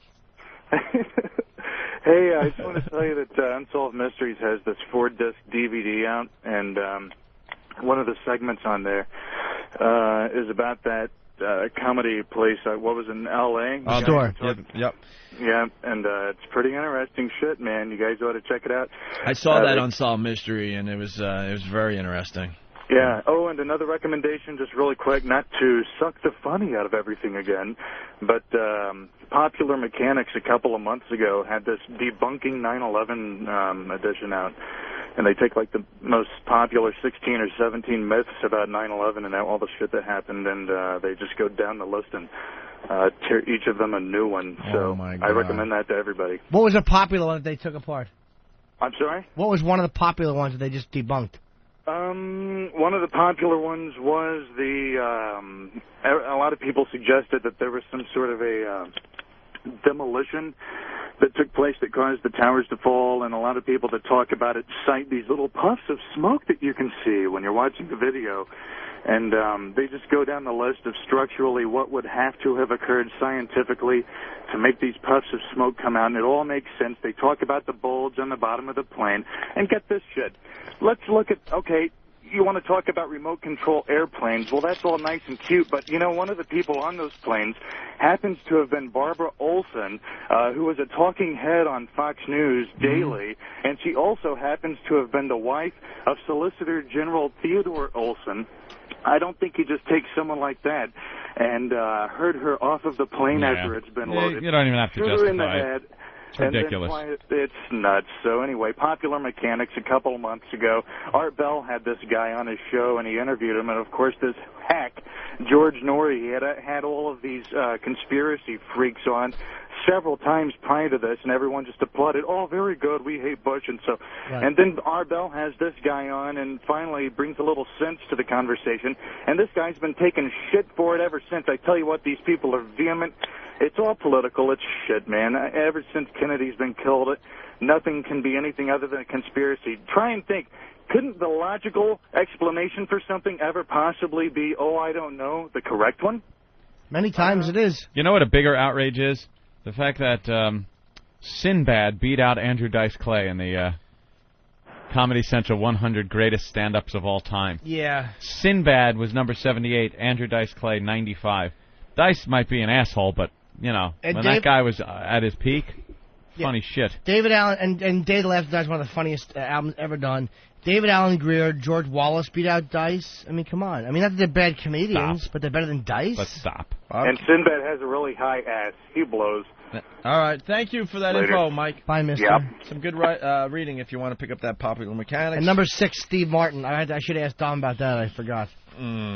I put an arrow through his head. Steve Martin. When was the last time he did stand-up? In the 70s. And a funny comedian. He was funny, but better than Kinnison? Number 6 on the list? Kinnison's Hicks is 19, Kinnison's 20. Steve Martin is 6? Well, excuse me! Look, I'm laughing just by you doing it. Your suit is white, you nut. These lists are always stupid.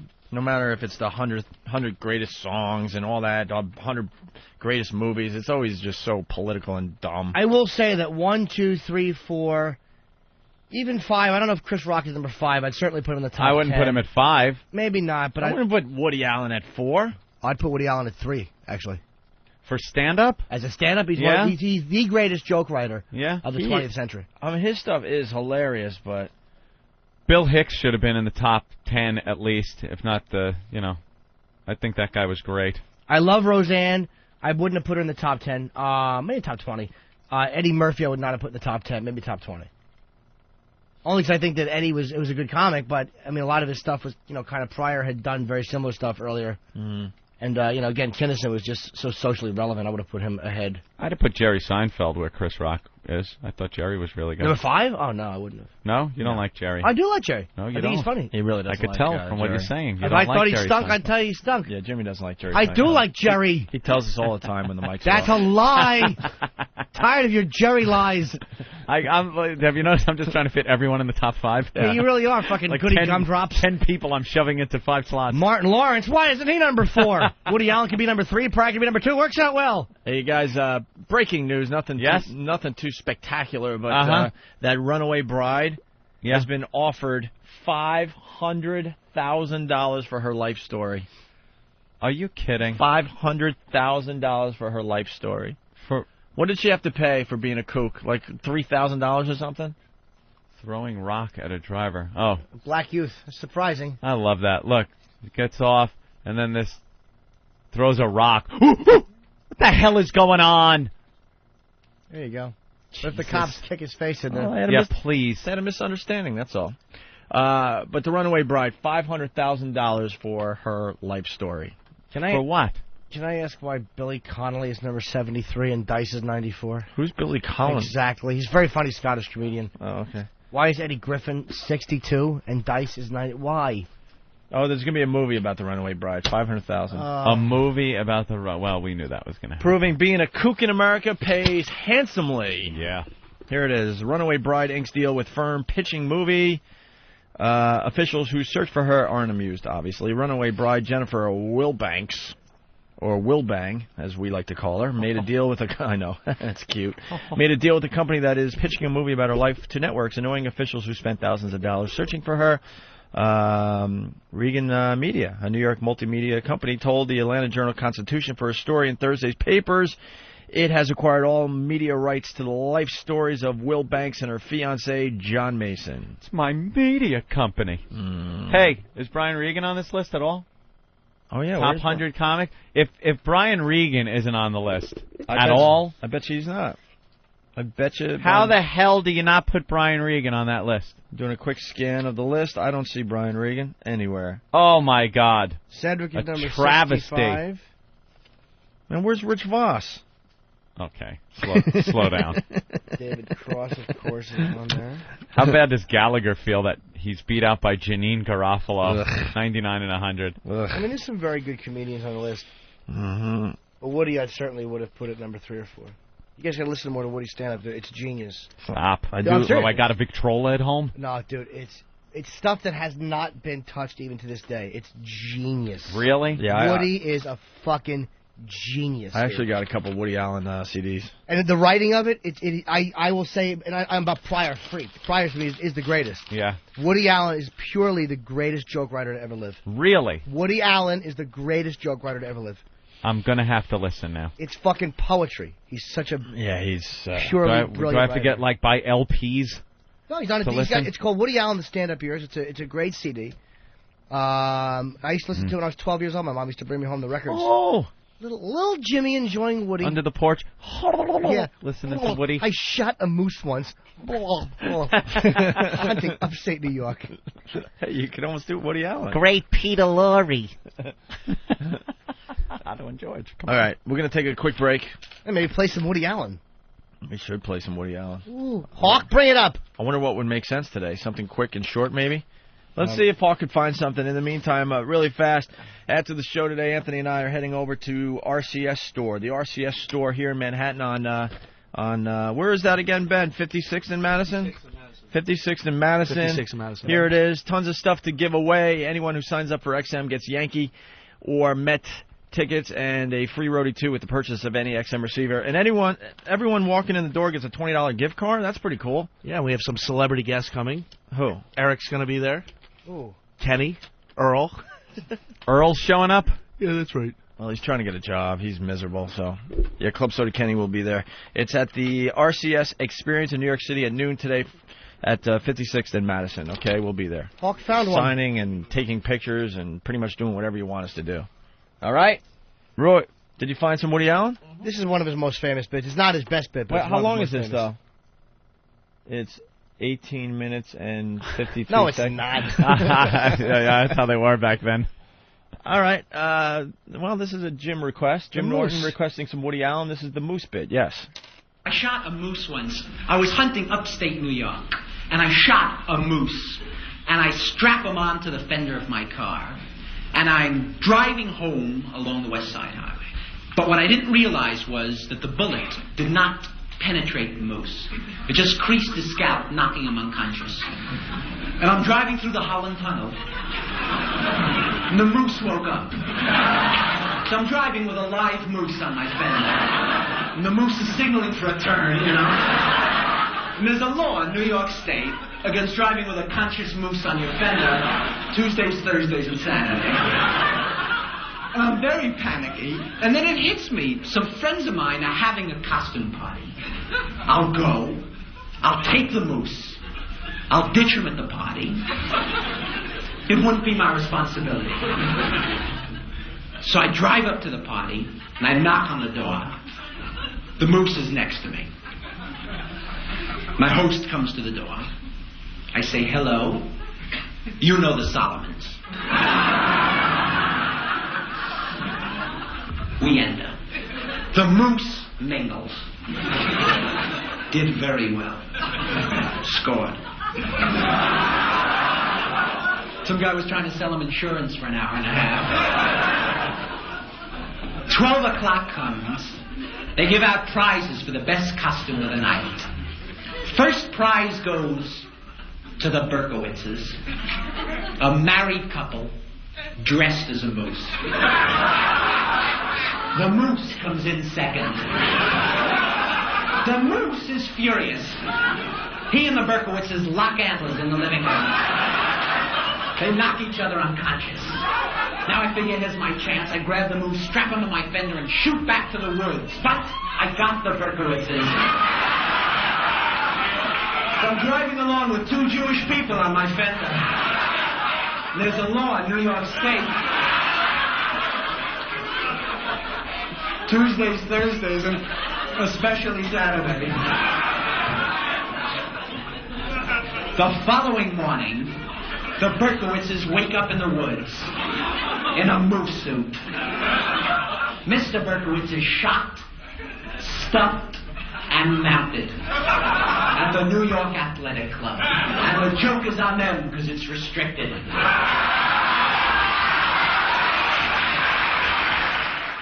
Like sands through the hourglass, so is the Oaday virus.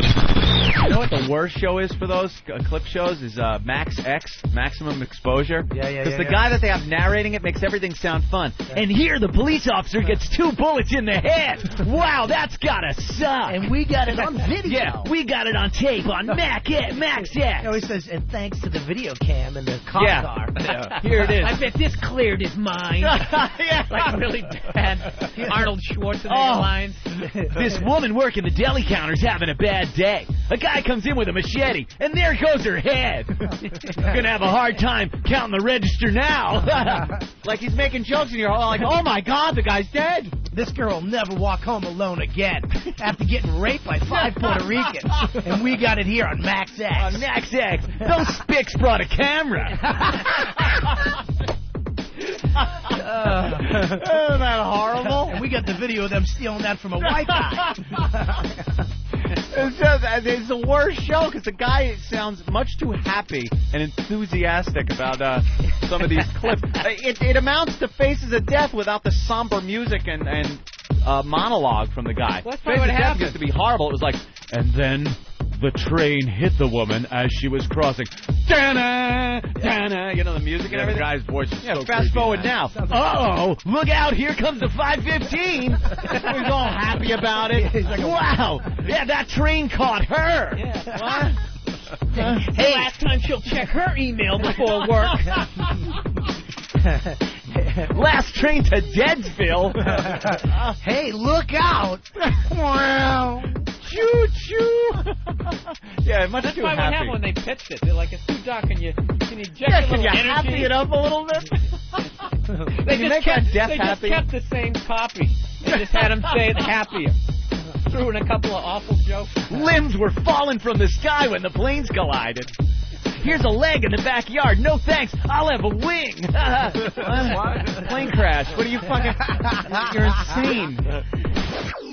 Opie and Anthony, the virus is spreading.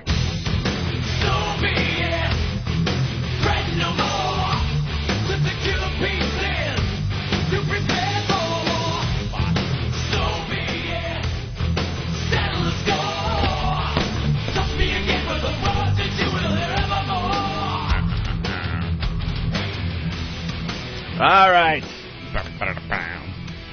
One more hour of radio to do, then we got to get ready for that appearance.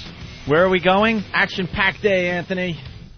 We're going to be at the RCS Experience in New York City at noon, 56 in Madison. Just get your ass over there and take away free stuff. Tons of stuff to give away. Did they weigh it? Did they actually weigh it, and we have tons of stuff to give away? That's a good question, My Anthony. goodness, how are we getting it over there? And I hold in my hand what they're giving everyone that walks through the door, a $20 gift card. $20 gift card? Yes. Just for showing up? You know, someone was telling me about this place. Do you know that they sell 1,000 MiFis a month at this one location alone? One location. Wow. Damn, that's nice. And there's still people out there that just don't think this satellite radio thing's going to take off. It's not going to take off. Delusional people. AM radio is where it's at. Where are my oldies? Delusional. Oh, do you see in the newspaper they're still writing about the whole thing of the oldie station disappearing here in New York? Yeah. And then Opie finds an article where there's still 5 oldie stations in New York? Well, in the New York area, there's at least 10 stations where you can get that oldies music. Yeah, where you can still hear it. You got to go on an AM or a low power FM or what have you. But they're there. But they're there. And now the mayor's getting involved. He hates the Jack, the new station called Jack or whatever. He hates it so much that he's getting involved. Now, the mayor is getting involved. And then Cousin Brucey is doing press now, talking about how he'll do a show, and he's going to be playing his own records. He won't have a PD anymore to push him around. Can only wonder what kind of gold is going to come out of that show. No one's going to care in a couple weeks, couple months, let's say. Wouldn't worry about it. It's oldies. Who cares? There's nothing exciting going on there. I was talking to Ben before the show today. I talk about the MiFi. I should be the spokesperson for the MiFi. I can't get enough of the MiFi. You love the MiFi. You know, I walk around New York City and what have you, and I go everywhere with my MiFi. And what I do, my new thing is I'll pick a channel that I want to listen to, whether it's the 70s or Ethel or Squiz, Lucy, sometimes Fred if they play some hits for me. Jesus Christ. Got to talk to that John guy who's now running the music channels. They go a little deep. A little. It stinks. Yeah. Fred stinks. Ooh. That station could be great. You're catering to such a tiny niche of people with that station. It's people that love new wave but love very deep tracks from their new wave artists. That's kind of niche. It's stupid. I want to hear a song and go, oh, I know this one. I remember this. Well, here's the deal with satellite radio. You want to go flipping around finding stuff that you're just not going to find on regular radio. Simple as that. And in general, there's not a lot of stations playing the 80s new wave. No. So if we had a station, you know, which it should be Fred, where you go there, you hear Thomas Dolby, Blinded by Science, because no one's playing that. Instead, they played like the 4th track off the album. Yeah. I hate that fucking channel. I want the hits. Because I get rooked in every time I go there. I'm like, no, I kind of grew up with New Wave. I want to check out some New Wave. Yeah. And it stinks. Well, maybe they'll fix it now. So now that you've spoken up. Yeah, right. They don't listen to half the shit we say. But what I do now with my MiFi is I just record a channel all day or whatever, 5 hours. I've heard that the MiFi could do up to 7, but they're not really advertising that. I'm not sure, but I've heard that a few times. And then let's say 5 hours, I'll do the Ethel for 5 hours. Now you have 5 hours of Ethel on your MiFi. And then I pick and choose what out of all those songs what I want to hear because it's all labeled nice for you. You know, Coldplay, you know, Speed of Sound or whatever the hell the new song is called, White Stripes, Blue Orchard. And you see it, you listen, then you see one you don't want to listen to, and you just skip it. Go right past it. It's sort of having, you know, in a way, an iPod with all your songs on there and decide which ones you want to hear. I can't get enough of the MiFi. Only it's different because you're loading up brand new songs every day. Right. You know, and then you pick and choose, and then the next day you have a whole bunch of new songs. Then the next day I'll go to Deep Tracks. I'll record that for 5 hours so I could hear 3 songs I like and know. Right. Another channel that drives me nuts. I get the name of the channel is telling you what's happening there, but come on, give me a break.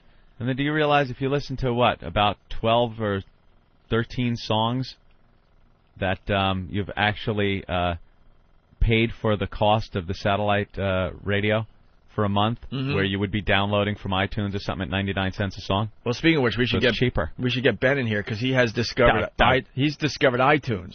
Oh yeah, he's downloading like crazy. Well, 99 cents a pop though. I got the iTunes software, whatever. So when I'm doing my music from my iPod, but Ben has taken it to the next level where he's a subscriber, and he called me up just freaking out last night. You love your iTunes, huh? The pay iTunes is phenomenal. I've been using that. 99 cents a tune. You pop it into their store, their iTunes store. You pop in a band or a song in the search engine, and it just lists all of them. You click on it. You want to buy? Yep, 99 cents. It goes into your library. There you go. It's amazing. I was saying, I hope like Peace Frog by the Doors, like my CD skips, so I got that, you know. But there's so much shit you can find. I was amazed at some of the stuff I find. Like, example. Hold on, I'm distracted. I'm sorry. I'm doing this to you, Ben. Go ahead, Keith. Smash me. Hey, what's going on, guys? I realized I said that too, but no one else caught it. What happened? Go ahead. The new White Stripes song is not called Blue Orchard, it's Blue Orchid. Orchid, yeah. I'm sorry. Oh, is it? Great song. Yeah, it is a great song. Hey, is Jimmy with you guys today? Yeah. Oh, I just lost him. I didn't know he had another question. As he was saying the question, I was already clicking the mouse. Go ahead, Ben. No, it's amazing. Like the Brooklyn Bridge, the U2 show, there was like 4 songs from that on there. It was live tracks from that. Yeah, there was just like I was overwhelmed. I bought like 10 songs and it takes 2 seconds. There's a couple of things though that you can get. There is. And I don't get it. Metallica doesn't have any songs. Well, that would make sense. But I tried downloading like Radiohead. And there's no Radiohead on it. Really? Isn't that weird? That is. There's certain bands that don't want to be associated with it for some reason. But you're paying for it, you know. You might as well put it up there if you get 99 cents a tune for it, you know. Because believe me, if I want, I'll find the Radiohead somewhere. You know, you might as well be getting some money because my first choice was just the easy one. Go to iTunes. And for the people that think the music business is dead, I mean, the Coldplay CD, it sold 800,000 copies in its first week. They're still making their cake. Yeah, remember everybody was saying, oh, once it's available on the computer, it's going to ruin the industry. You're never going to be able to put out records anymore. The White Stripes, their latest album had the best opening week in their career. I think they were like 500,000 or something. You know what it is, though? There's so many people that still want the CD and the booklet. I don't care what anybody says. I mean, there's certain songs. Like, there was a couple killer songs that I got on iTunes yesterday. I don't want to buy the album. You know what happened? Songs. No, I'm glad that, the whole downloading thing happened because it's making the record companies work harder. They were just taking advantage of the consumer for so many fucking years. The only game in town. Yeah. And now they finally had to get back into their back offices and stop taking 3-4 hour lunches and getting drunk at lunchtime and trying to figure out what the hell they're going to do. And they brought a lot more creativity back into the process. And now they got this new thing where CDs are coming out with the DVDs as well. Mm-hmm. You've heard that, right? So you got the album and then you got... then how does it work? Actually, it's different for every band, I guess. But basically, you get a CD and a DVD now. That's become really What is it called? I was just reading about it. It's driving me nuts. It's a whole new thing they're doing. Steve would know. Of course. That and a lot of CD-ROM stuff where you pop it in your computer, and they have some interactive stuff on there. You know, it's not just music when you buy it. They have to give you something else. The point I'm trying to make, though, it's so obvious. I was just thinking about this morning. Regular radio, commercial radio, is going to have to just cater to poor people.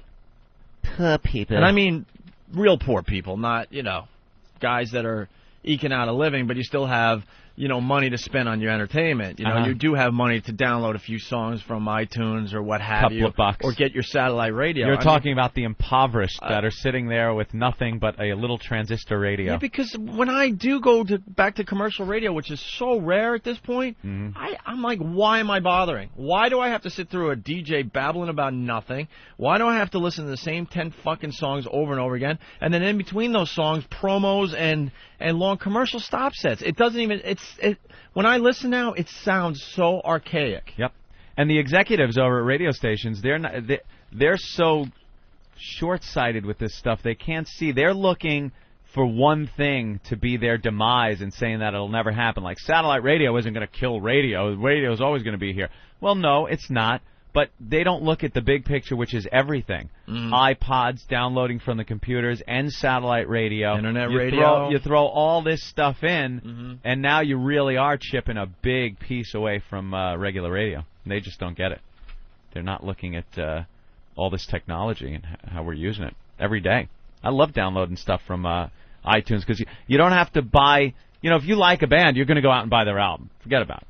But if you like something, some classic rock tune, you're not going to go out and get the whole album just for one or two songs, and you can just go there and download, make your own playlist. It's great. Right. Here's the deal. Scott from New Jersey helping me out today. Go ahead, Scott. Dual disc. Yeah, dual disc. Yeah. That's what Steve says. The sign just went up. Steve says dual disc. Yeah, explain dual disc, Scott. You've got a CD, you've got your whole album on one side of the disc, and then the artist usually puts together a couple of videos for the other side. Yeah. Wow, yeah. Well, in a lot of cases, a lot of videos, like a video for every song in some cases. Yes, you're right. Video for every song in some cases. Right. And it's really easy to use. You pop it in on one side, listen to the CD, then you throw it in the DVD player, flip it over, and you get to watch a video. See what the record companies had to do? They had to start getting creative again. Absolutely. And iTunes is awesome, Anthony. I've been a member for about 6 months. I have about 4,000 songs. It's everything that'll cost you a lot of money. Yeah. But I've been doing it for a long time, and I've got I'm constantly downloading songs for them. Who needs a subscription to iTunes online when you have Black Earl coming over to your house once a week with all the latest releases? I did that Earl. yesterday. Yeah. Thank you, Earl. You get the Earl... It cost me a dinner, but I don't even care, man. You subscribe to Earl Tunes? Oh my God, he gave me the latest Foo Fighters, White Stripes, some live Lucinda Williams, which is interesting. He gave me Coldplay. This is only in the last few weeks. Yeah, I subscribe to Earl too. No wonder he's getting fired, pilfering from NEW. Pilfering from the station. Oh no, I don't get an actual. I get the CD for about 5 minutes. Oh, is that it? Oh yeah. Load it up and then give it back to him. Thank you, Earl. Here you go. Wow. What do you want to eat tonight? You want a burrito? You get a burrito. Yeah, Earl Tunes is great. Earl Tunes rocks. Why aren't I making money off of this? Go F yourself. And I'm sick of listening to the record companies bitch about their losing money. They killed us for so many years, the prices of CDs and all that. Please, shut up. Albums are selling, though. Every first week on a lot of these albums are big. I mean, look at Coldplay. Was it 760? Almost 800,000. That happens, and then they put a big thing on like Rolling Stone, the resurgence of music, it's back and everything. And then the second they have a bad year, is this the death knell for the music industry? And it's just that in those lean years, usually it's because the music stinks. If the music's good and there are bands out there that are really hitting, then people are going to buy the music. Yeah, they'll figure out ways to make their money. They just had to rethink things. That's all. Mm-hmm. That's all. If you're a smart person, that's what you do. You rethink things. I like the idea of getting a copy of the concert that you go to. That's a great idea. When you can leave the concert and get the concert on CD. I haven't really. Yeah. What the hell is that about? They actually they tested it in Boston. They're still kind of testing it, but basically, let's say How would you get that many made in such a short amount of time? They're doing it mainly at clubs. I mean, they have these huge burners. Yeah, they don't have it figured out to that point 10,000 seats. And well, no, it's not. I mean, they're not. They're doing it. It's not. You're not getting huge bands. They're doing it. It's a lot of the smaller bands, but it's still pretty cool. You can walk out. Pretty cool. But you go see. Well, I was going to use the Allman Brothers. That's a bad example then. But you go see the Allman Brothers. You enjoy the show. You really dig it. And there's so many times growing up, you go to a cool concert and you go, man, I would really like that. Say you're going to see Great White in Rhode Island or something, and you want to... No? You couldn't get that DVD? You know, actually, they changed the name. Out of a police car windshield.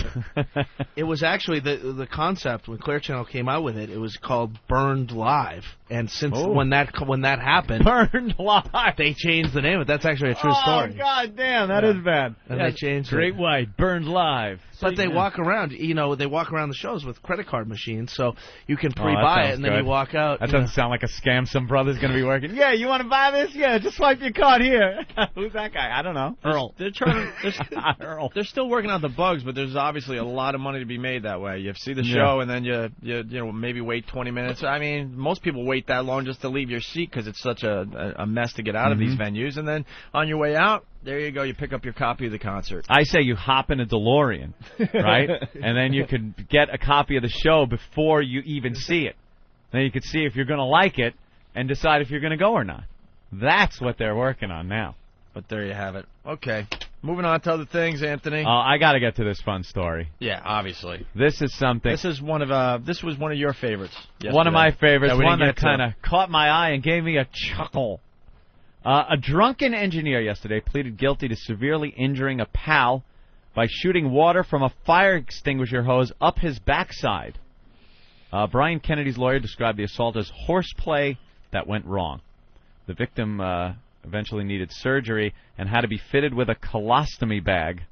Kennedy will be sentenced later. I guess these guys were working away from home as refrigeration engineers, and the two men had been boozing it up at night in the city. They returned to the bed and breakfast they were staying at. The pair grabbed the extinguisher and soaked each other with it. So up there, they work together, they're drinking a little bit, they get home, find a fire extinguisher, they just start wetting each other down a little bit. I got to jump in here. Yeah. I remember you bringing this story to everyone's attention yesterday. And we were talking about, like, you know, when you're with your pals, you're getting drunk, you do stupid things when they pass out. Some people have taken their dick out and you put it on your friend's forehead, you take the shot. Never did I personally have never done that. I could never even see doing that. All right. Or you write dick on his head. That's what I used to do. Or whatever. You draw a mustache on him. All that dumb stuff. But to actually... Whipped cream. To actually go about, taking a fire extinguisher and placing it up your buddy's rectum. Well, yeah. It seems very gay to me. A little bit, huh? But now, I was with you, because I'm thinking it's regular guys, until you just read that line. What? That they returned to the bed and breakfast where they were staying. We're staying in a bed and breakfast. Real men do not stay at bed and breakfasts unless they're with their chick. Well, this seems to be, they're working somewhere. They were like working away from home. So I guess as refrigeration engineers. And I guess they needed a place to stay close to the job, and their job could have put them up in this bed and breakfast. The jury's still out. I don't think they're two gay guys, going wine tasting and staying at bed and breakfasts. Well, refrigeration engineers. Yeah. Not gay. Bed and breakfast, gay. So I'm not sure where the story's going yet. All right, I tend to think because they were working as refrigeration engineers that the company just put them up at this bed and breakfast. All right. So they grab the fire extinguishers, start soaking each other a little bit. Drunk off your ass. Let me think if I would go that far with maybe a coworker or a friend. You're drunk. You find one of those big metallic fire extinguishers, the water ones. Yeah, you might turn around and go, hey, asshole.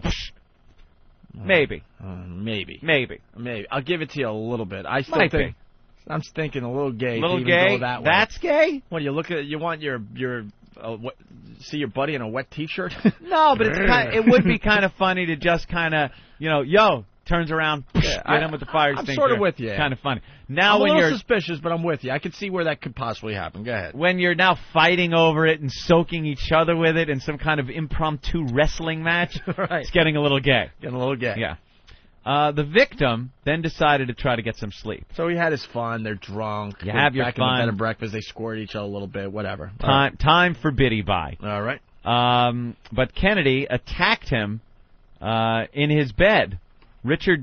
John Richardson, prosecuting, told the sheriff. The complainer was lying face down in bed wearing some boxer shorts. So he's face down, wearing the boxer shorts, passed out. He felt a hand on his shoulder and the covers being pulled below his waist. Here's where the story just gets really gay. All right. Now, when you have to start pulling covers down and... But, all right. He felt the hand on his shoulder and the covers being pulled below his waist. This should have never happened, because at that point you're jumping out of bed going, what the fuck are you doing? At that point I'd be going... Jeep, jeep, jeep, jeep, jeep. Jeep, jeep, jeep. You want a fire extinguisher up here? He then felt an object being placed near his back passage. Oh, yeah, baby. Yeah. Oh, yeah. Why isn't the guy moving yet? Why isn't he moving? Is that wasted? Is he expecting something else? The hands on the shoulders, the covers being pulled back, an object by his back passage? Is he going, yes, finally? See, man. Something a little odd here. Something a little fishy. I love the story to begin with, but now, I don't know. There's a lot. It's getting a little gay. This might have happened very quickly, and he's still drunk, and, who knows? All right, can I go to the phone really fast, Anthony? Yeah. I got to take my beating when it comes my way. Go ahead, Jim. Yeah. Hey, guys, how you doing? Good. Hello. I just got a question, Opie. If two guys playing with a fire extinguisher is gay, picking up marshmallows ain't? I just wanted to drink with the sorority girls. I just wanted to go to a keg party and fit in with the rest of the people at Geneseo State University. Is that so wrong? Ed in Oklahoma.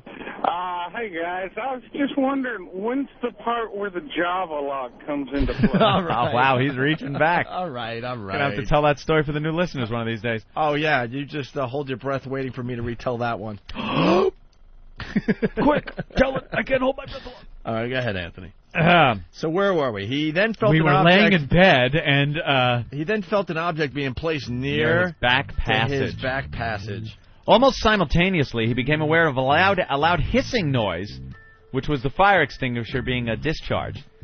He was in immediate pain, but didn't realize the extent of his pain until he got up to go to work and realized he was bleeding. God damn it, are you fucking with me? All right, now, the guy does this to him, and he doesn't get up and do anything. He didn't realize till the next day he was bleeding. Wouldn't you get up and be like, ow, you motherfucker, like, what?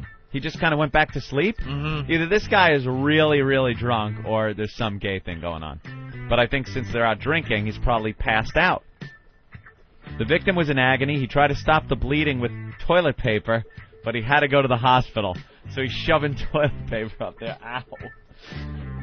He had surgery for severe damage to his rectum and large intestine, and doctors fitted a colostomy bag. The victim was forced to give up work. Doctors do not know if he will ever fully recover. Kennedy, 34, turned himself into police. He was fired from his job as a result of the assault. His attorney is saying there was no maliciousness. It was just horseplay went wrong. Now, that's not horseplay. I've been drunk. I got to tell you. I've been drunk a few times. Been drunk with my pals. Mm-hmm. Been drunk with my pals, and we goofed off doing things that would probably be considered horseplay. Maybe be considered rowdy, things like that. You get in your car, you hit a few garbage pails, drive through people's backyards, knock down mailboxes, things like that. Never, ever has putting anything near my friends' assholes ever come into play. Ever! The thought doesn't even enter your mind. No! You don't look at a fire extinguisher and go, I'm drunk, he's passed out. Let me shove it up his ass and hit the trigger. Yeah, you could think maybe if he's asleep, and that's the thing you would do probably if he's asleep, get the fire extinguisher and just, whale him in the face with it. Mm-hmm. That's funny stuff. The ass does not, if you're heterosexual, the ass never comes into play. Those football players that got in trouble for the hazing with the younger football players shoving pine cones. They saw pine cones and thought, let's shove these pine cones up the young boys' asses. And who went, yeah, that's a great idea, and not, dude. What are you, gay? Not one guy standing up for everyone else saying, are saying, you gay? No. Instead, they decide to be followers? So, aren't there 1,000 other things you can think of during a hazing that does not involve another man's asshole? Whoa. Well, I guess I voluntarily picked up that marshmallow and dropped it on what was supposed to be the rival's frat house. You should have spoke up. You should have said, "No, guys, why are we doing this? Can you not think of 1,000 other things that did not involve our asses?" Right. Good point, Anthony. Good point. You must have really wanted to be in that fraternity, man. Being out of a fraternity was that bad? Wow. It's like another life. What is the life of the guy that isn't in a fraternity at Geneseo? Is it lonely? Yeah, it's not a good life. Are you not getting chicks? Back in the day, if you weren't in a fraternity or sorority at my college, you might as well not even go out. You're nobody. Because everyone's fraternity obviously guys in college so superficial. It was all about you're a Sig Ep, you're a Phi Sig. Wow, right. You're cool. Right. You're a sticky ass. No, I'm cool because I'm me. It wasn't about that. Yeah. You had to be part of a fraternity to get the chicks, to be cool. Honestly, thinking and if back, that involves me squatting over a marshmallow, picking it up with my butt, and dropping it on a fake fraternity's house. I love that. That had to be like a bombing run. Hey, we confess some things on this show. What can I tell you? Certainly do. Looking back at that, though, I can't even imagine I ever did that. I swear, it's like looking at another life. It's like looking at another life. Like, I already lived this other life or something. Yeah. Because Yeah. But it should never involve another man's ass. That's all I'm trying to say.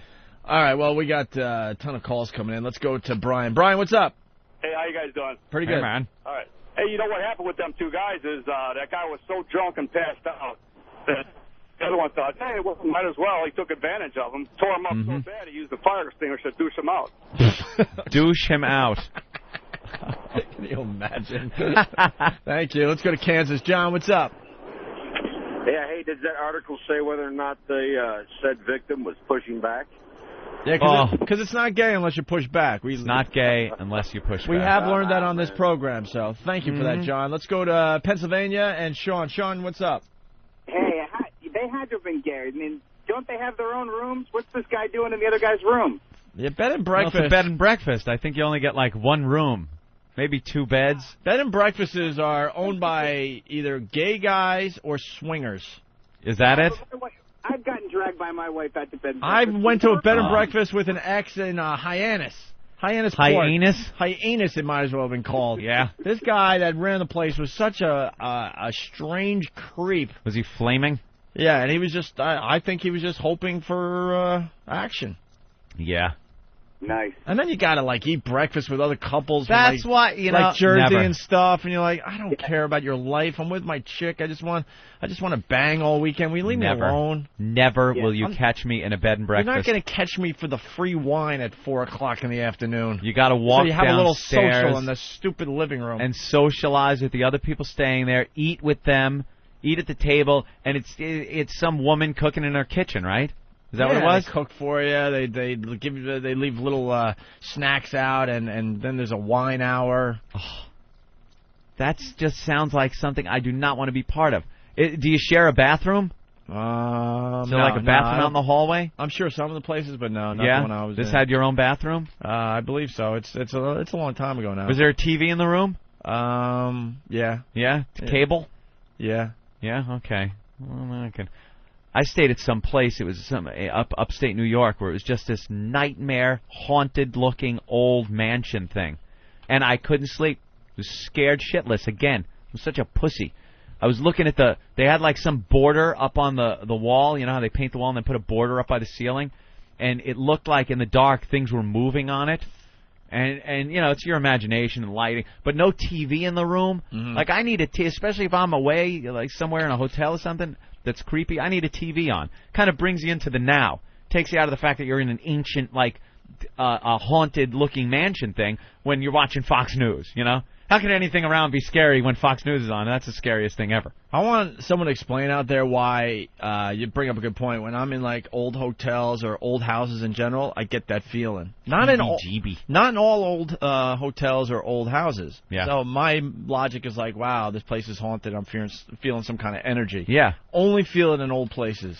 Is it because it looks old and unfamiliar? It's the history. And also you have to assume if a place is old, and I'm talking like, you know, early 1900s kind of place with those big crystal doorknobs and the old keyholes that you can look Chandeliers through. in every room, and the ceilings are are way too creepy because they're like 17 feet high. Big high ceilings, big old windows with the wavy glass panes and stuff. That old grandma curtain. Yeah, stuff like that. It's got that old smell. Because you can assume in all those years, someone probably has died in there. At least one person has died in that building. So that gives you, like, the heebie-jeebies. Just the history of it, things that have gone on in there. People that have lived there that maybe if they didn't drop dead in the place, they're dead now and might want to give it a little visit during their eternity. Because they're feeling sentimental? Yeah. I remember... I had a great time here. I had a wonderful time in the same room you're in. Ooh. Get away. And enjoy myself. All right, let's just creepy. Let's go to the phones. They've exploded. Sean in Boston, what's up? Hey, what's up, boys? Hey, Sean. I'm calling because when I was a young lad in the Boy Scouts, an old hazing trick would be to blindfold one of the younger kids and to initiate them, so to speak. All you'd have to do is have them do a sit-up blindfolded. Now, some people would fall for it, and other people would kind of be savvy to it. You'd have another person hovering over them with their asshole exposed, so when they do a sit-up, their nose enters the other person's asshole. See, I can't defend. It's awful, and it's very gay. Yeah. I attacked the ringleader of the group, so they kind of accepted me. Hey, and you know what? I'm not alone, man. There's a lot of guys out there that have pledged fraternities and the military, and they have these weird gay hazing things. Yeah. I'm not the only one. Make all the fun you want, but you're sitting there in your car right now going, oh, God, if anyone knew what I did to join, the Weeblos. Weeblos. I never understood that name. Yeah, not at all. David in Ohio, what's up? Hey, boys, how's it going? Hi, Jimmy. Jimmy. Oh, Jay left? Jimmy had to catch a flight to Dallas. He's going to be at the Addison Improv all weekend long. I was going to say hi to Liddy, too. I guess he took him with him. Oh, well. And if you're in Dallas, Jimmy will be on the Pugs and Kelly show tomorrow. Mm-hmm. And someone better call in. So, I guess we might overlap an hour, so we could have fun listening to Jimmy tomorrow. All right, go ahead, David.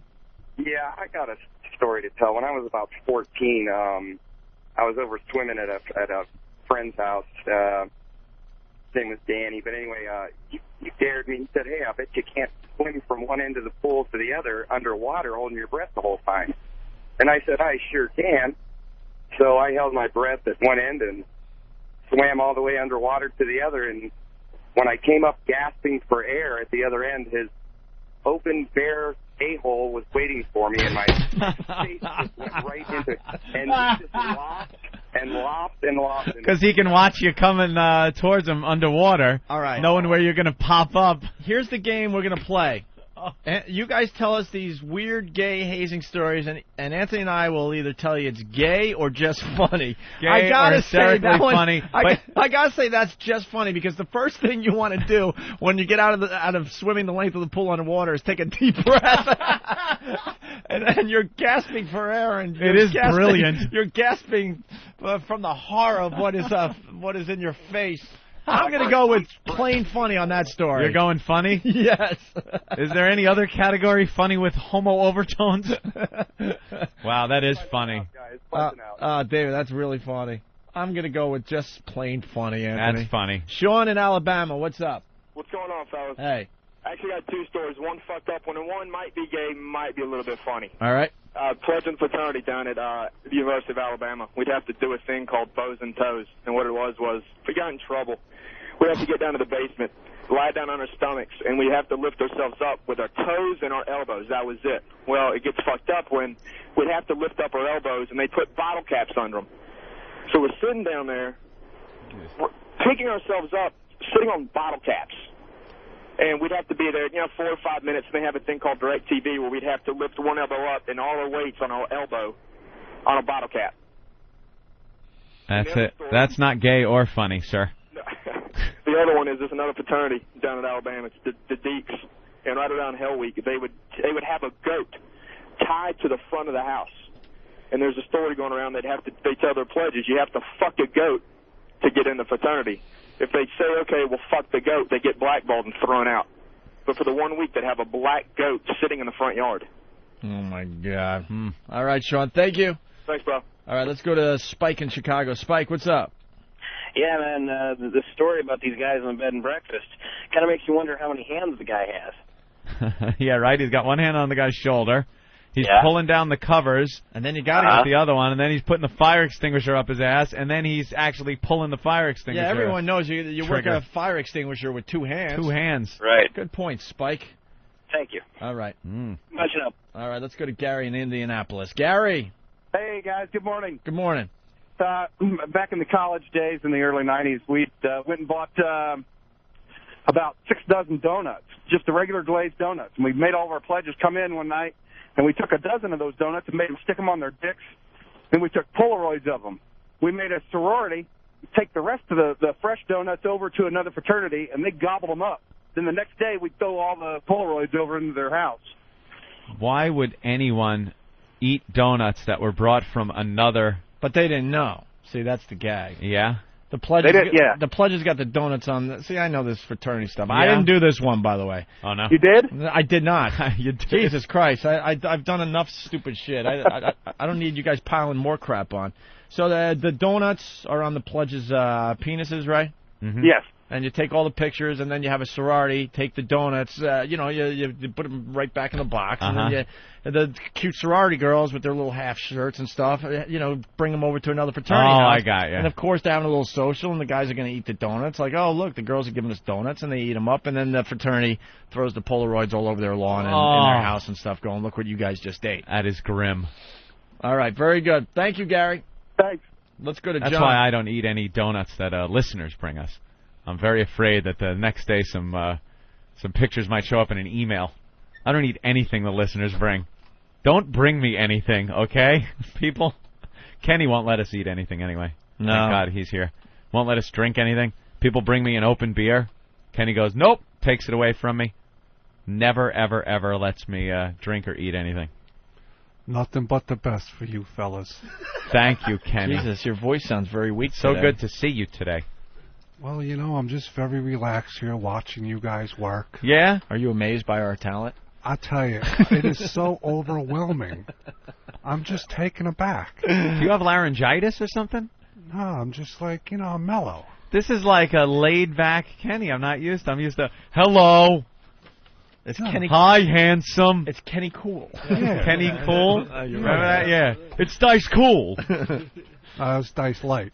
Dice, wasn't it? They called himself Dice Cool. All right, listen, You're Kenny. probably right. Kenny's here because right after the show, we're going to be at RCS Experience in New York City, 56 in Madison at noon, giving away tons of stuff, Anthony. Tons and tons. Including tickets to see the Yankees and the Mets. And right off the bat, you walk in, you get a $20 gift card. That's right. And a free Roadie 2 with the purchase of any XM receiver today. It's going to be a lot of fun.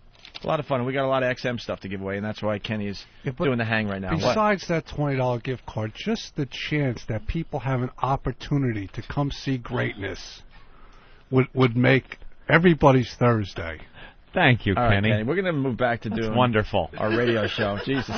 Jason in Maine, what's up? You're not happy unless you're talking about gay stuff. Go ahead, Jason. You guys familiar with the atomic sit-up?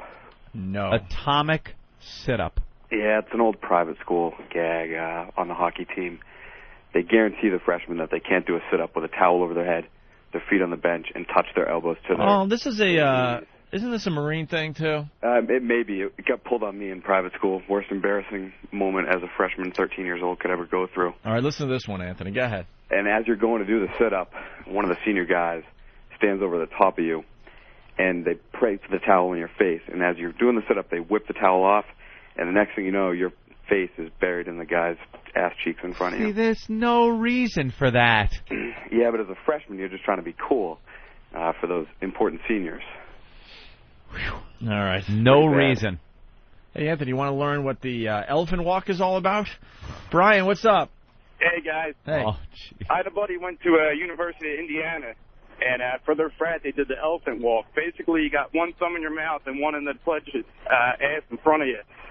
And, like, every couple minutes or so, you got to switch hands. Oh, God. Why would... Yeah, Stop isn't that it. sick shit or what? That does not really happen.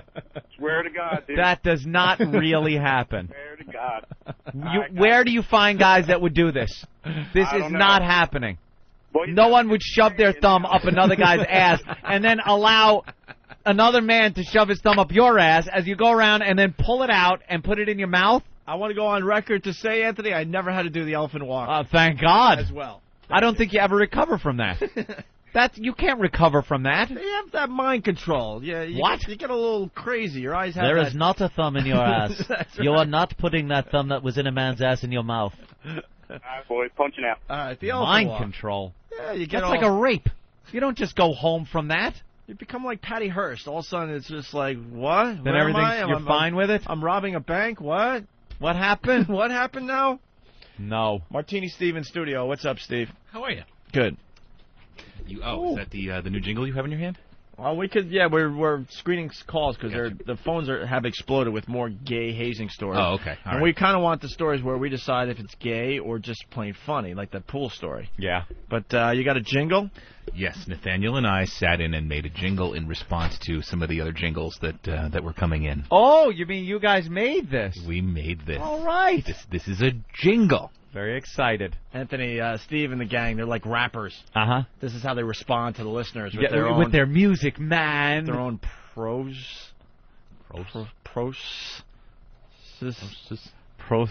What's the poem word? Prose. P-R-O. Their own processes. I can't wait to hear it. What's wrong, Steve? Oh, nothing. What? Nothing. What? Huh? There's something going on. Nothing. Eric just went over and Eric gave him a note completely or something. distracted me. Yeah, that'll happen. All right, well, every ding-dong day. Here's the jingle from Steve and Nathaniel. We need to remember that we are professionals in the entertainment industry. You know, the funny thing is, too, Here comes the world's dumbest jingle. At least it's a fucking jingle. I'll show the world I'm a funny guy. I'll throw in some sound effects and a few lines that don't make no sense. And Open Ant will be so proud of me. God. I missed the point completely. I should kill myself discreetly. This jingle will serve as my suicide note. My life's been kind of rough, and 18 years is long enough. My dad should have locked the gun away. Yay! I got nothing. What I love about that jingle, I can hear the hatred in your voice. Oh, yeah. Steve hates the listeners Sarcasm more than anyone dripping. else around here. It's not hate. If And he doesn't even fake it. That's what I love about you. If they were coming up with something creative, if the stuff that was coming in for the last couple of weeks took more than 40 seconds of effort, there'd be a real genuine love for the work that came in, and it's just not there. So, yeah. When 50 megabytes of crap shows up in your email, and you just got to fire back a little bit, and that's wonderful. That's all right. I liked nice. it. It was a like little that. jingle. Yeah, people are laughing. They like it on the inside. Almost bordering on song parody, though. You think? In its length, yeah. Yeah, I know. All right. Took a drastic kind of left turn. Okay. Hey, Anthony, some more stories on the way. Let's say hi to Jeff. Jeff? Hey, this is Jeff. Can you hear me? Yeah. Hey, we had to play either Red Rocket or Davy Crockett when I played, and you had the choice. You either had to jack off a dog or fuck one of those hats with the big tail on it, and the tail was hollow. You had to just jack off with the hat. Wait. Why wouldn't everybody choose Davy Crockett? What'd you say? You either had to jack off a dog Right, that's the Red Rocket part. or jerk off in a furry hat? Yes. That's not a choice, my friend. Yeah, a lot of guys chose the dog. Who took the dog? Just someone wants to be silly. Buddy Randy chose the dog. Todd Johnson chose the dog. A whole bunch of guys chose that dog. I'm not buying it. Inside of the hat. You saw this go down? Yeah. A lot of guys didn't choose the hat because they didn't know whose dick had ever been in that hat. Oh, I guess everyone jerks off in the hat? Yep. So it's a bunch of... Oh, wow, okay. All right, you never know if there's Ben Gay or something in the hat. You don't know. No, you're just sticking your dick in a jizz-stained hat. Exactly. Right. So it's like jizz crust in the hat, or you jerk the dog off. Oh. All right, that's... goddamn God. That's not, no, that's not gay. funny. That's just gay. That's just gay. Kidding. He's not listening to you, sir.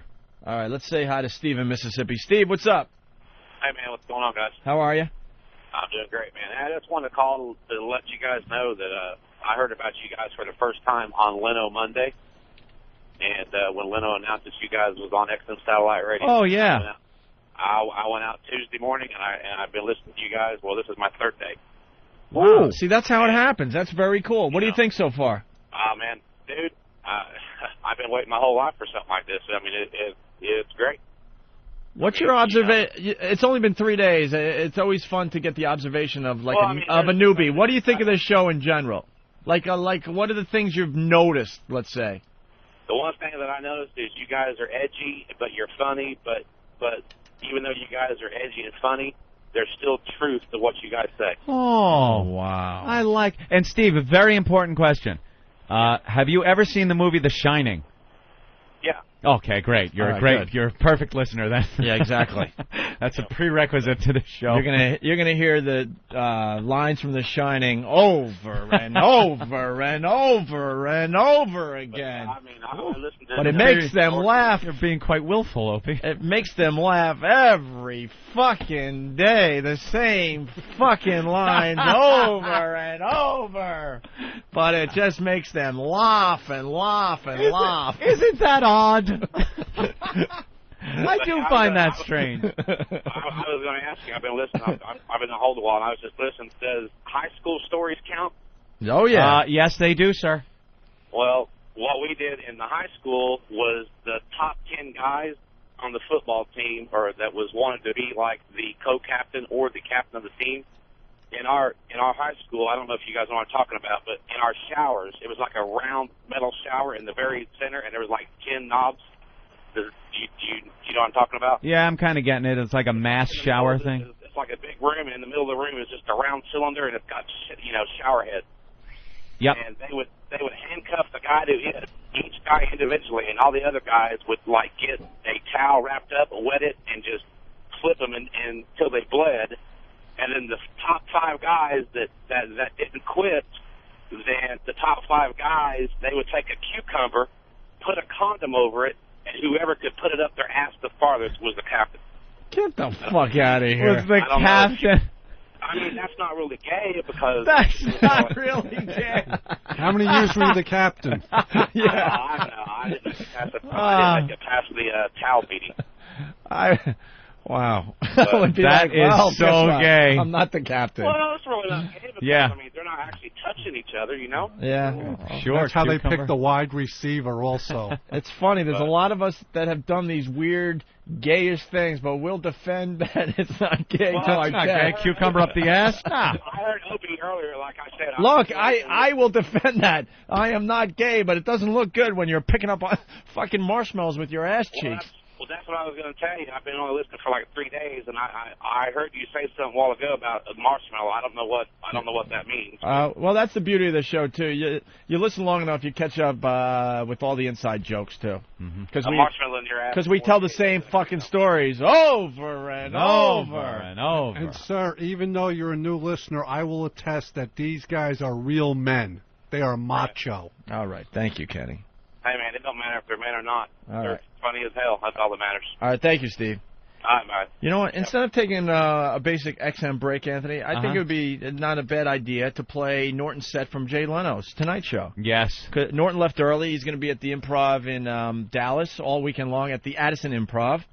And that guy was turned on to the show by Norton being on Jay Leno. I think it all just kind of makes sense to play this right now. Sure. And don't forget, we're going to be at at the RCS Experience in New York City, 56 in Madison, starting at noon today with lots of stuff to give away. It should be a lot of fun. Nice. But we'll do this, and then we'll come back, and we'll end the show with more of your stories, because the stories are coming in. I want to give Danny a chance to screen the calls and get the better ones for us to go to, okay? Right. But first, here's old Jimmy Norton on Jay Leno's Tonight Show.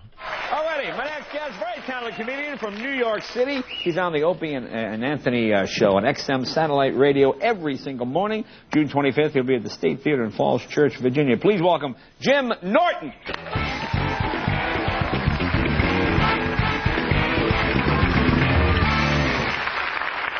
Thank you. Thank you. How are you? There's always this weird moment when you first look at the audience. Like, I'm hoping you're going to be a great crowd, and you guys are kind of looking and hoping I don't suck. And the most common question you get as a comedian, what happens if you tell a joke and it bombs? To be honest, I tend to just go to the next joke. There aren't exactly a lot of options. It's not like I can run through the room and tickle you individually. And it's not uncomfortable for a comic. It's a part of our job. The reason that frightens audience members is because in your own lives, you don't have the next joke option. It's much harder to bomb in real life. Like, you ever try to be funny around your girlfriend's family or your coworkers and it gets a 0? Like the kind of bomb where they just avoid eye contact with you for a little while? You gotta just stand there and soak in your humiliation with your stupid I-bombed face? You ever try to play it off like you didn't mean it to be funny? You ever have a joke bomb so badly, it may have been a serious statement? So you try to sneak out of it by going, oh, I'm just saying. You know, maybe you're at work, the big meeting's about to start, your boss walks in, there's no I in team. You're like, yeah, but there's 2 in syphilis. I'm just saying.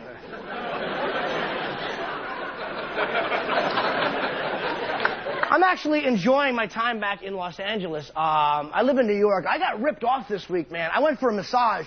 Did you know there are legitimate massage places?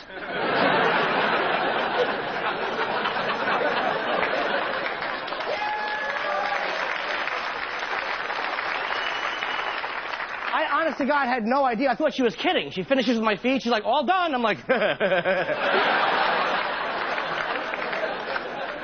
It was awful. I'm on my stomach for 55 minutes. She finally turns me over, and she said, all right, I'm going to crack your toes, which means she grabs each toe, squeezes it, and yanks on it, which, you know, right idea, wrong location. Yeah. I felt like such a creep. Every time she grabbed a toe, I tried to scooch down 2.5 feet. I'm a lonely man. I've been single almost 3 years, kind of playing the field. I call it playing the field. You might call it picking up prostitutes. And I've fallen into this place with this girl I know, this horrible place, but I have become the guy friend. Is there anything more repulsive than being the guy friend? And women, you always know when we like you. And you deny it even to your girlfriends. You're like, I think he's in love with you. You're like, no, we're just friends. He enjoys taking me to the airport.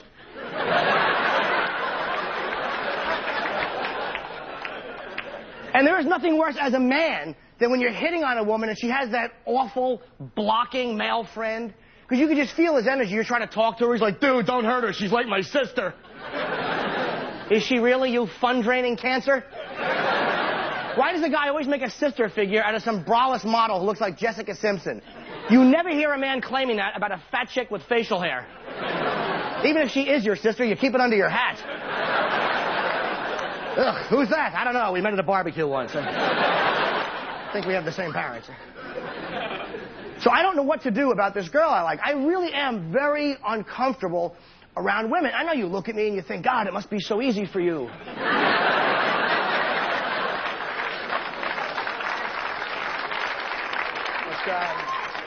I get really nervous. I mean, this was just a front.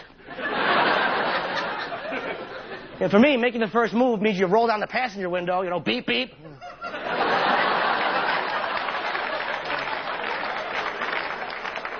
So if she gets in, you hope it's not a guy. You ever make that mistake? You don't get your money back. That's why my motto is toughen up and finish.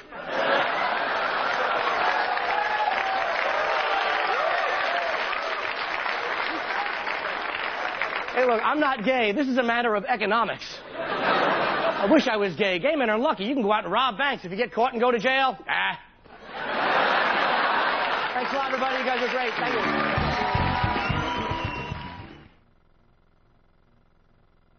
So are you liking L.A. now? I know you are a dyed-in-the-wool New York. Are you enjoying your time here? I used to hate L.A., but I have one stupid hobby, and L.A. is great for that. I get pictures with celebrities, which I annoyed you for the first time I was here. And I've been doing it for years, and it's very rare that I'm ever turned down by a celebrity for a picture or an autograph. And I finally realized why. It's because I look like I could be a problem. There is just something about my rapidly blinking eyes. That's why I took the picture. I don't want any problem with this guy. It's not that people think I'm going to kick their ass, but I do look like I might bite your face. And I came to realize this years ago. I'm an Ozzy Osbourne fanatic. And my friend sneaks me into MTV. He's like, all right, man, just kind of hang back. So I walk by an open dressing room door, and there is Ozzy. So I stare. And Ozzy is talking, and he looks out at me. And when he looks at me, I smiled and licked my lips. And he kind of walked out of view so I couldn't stare at him anymore, and I realized I'd made him uncomfortable. And then it dawned on me, do you know what a weirdo you have to look like to make Ozzy Osbourne uncomfortable? Exactly. Well, any other celebrities that you've seen? I don't even necessarily have to be a fan. I remember I was opening for Dice in Vegas years ago, and Tiger Woods was in the crowd. I don't like golf. I think golf sucks, and golf clubs are great for assaulting people. But I like Tiger Woods, so I walk up to him after the show, and I'm nervous, and I'm like, hello, Mr. Woods. And he is such a sweet guy. He's like, you were awesome, which was odd to hear a black guy go, awesome. Yeah, he's black.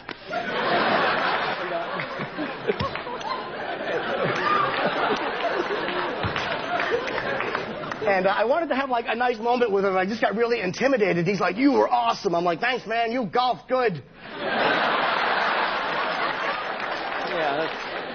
You ever open your mouth and wish you had a shotgun with a tow attachment? I have 1 second with this icon. I sound like an extra from MASH. You golf good, me have head wound, Hawkeye. Well, how about dating? Are you seeing anyone right now? My dude, I give people the creeps. It's hard for me to date. Hard to date, yeah. I have a tendency to be too toothy when I smile, which really grosses a girl out if you're in a bar. You're like, where are you from? And then I rub my hands together vigorously. While staring at her cleavage and mumbling, nice. I could see how that could be a problem. Hi.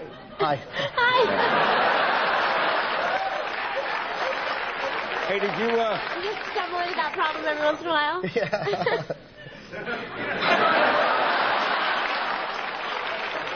17. What's that? 17. Ooh, too old.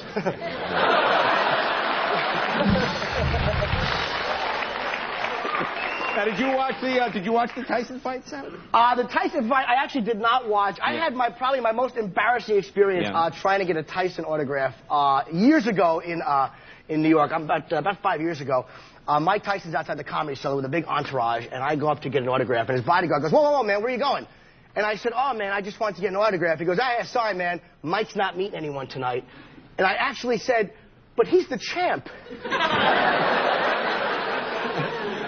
I was 31 years old, and I regressed to 5-year-old boy talk to get the signature of a rapist from Brooklyn. But he's the champ. Jim, very funny. He's on the Opie and Anthony Show every morning on satellite radio, and, of course, at the State Theater in Falls Church, Virginia. Thank you, buddy. Oh. I'm starting to get hot. Oh. I'm starting to get hot. Oh, no, I'm going to give up my virginity. I'm a sport. Maybe take a little cock right into my mouth. It must hurt. Maybe taking it in the rear. Maybe bang me up the ass. That's what they call me. She's a freak. That's what they call me.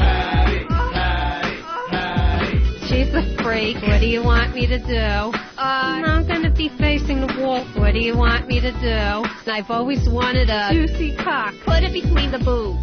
I'm into the PFing. Put it between the boobs. Put it in the pits. Put it in the pits. My favorite oral treat. My favorite eating cock.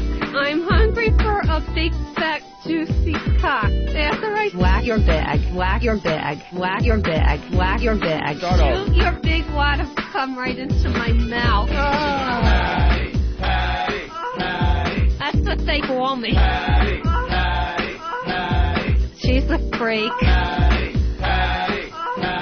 That's what they call me. Oh, God. After I suck you off, I want you to bang me up the ass. I'm hungry for a hard male cock. Stick your huge cock in my tight ass. That's scaring me. I take it in the rear. I'm a freak. That's what I was taught. I got a big juicy cock from Ben the other day. Oh, I like the bananas. Oh, God. I like the bananas. I'm a freak. I enjoy having sex with a guy. I enjoy cum in my mouth. I enjoy cock between the boobs. I enjoy cock in my tight ass. That's what they call me. She's a freak. That's what they call me. She's a freak. And Anthony Show.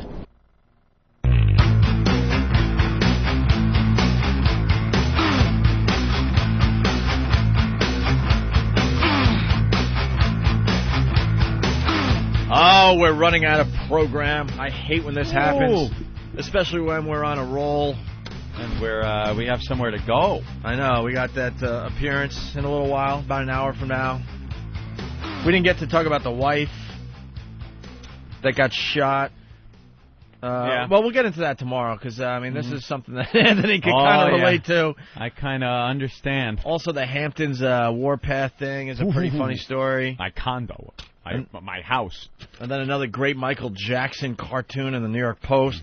Well, this one's pretty simple. I guess we could get this out of the way real fast. This guy in the New York Post, do you know who does these cartoons? No. On page 6? Well, he's very edgy and very politically incorrect, and we very love honest. that. Well, very honest. We love that. We absolutely love that.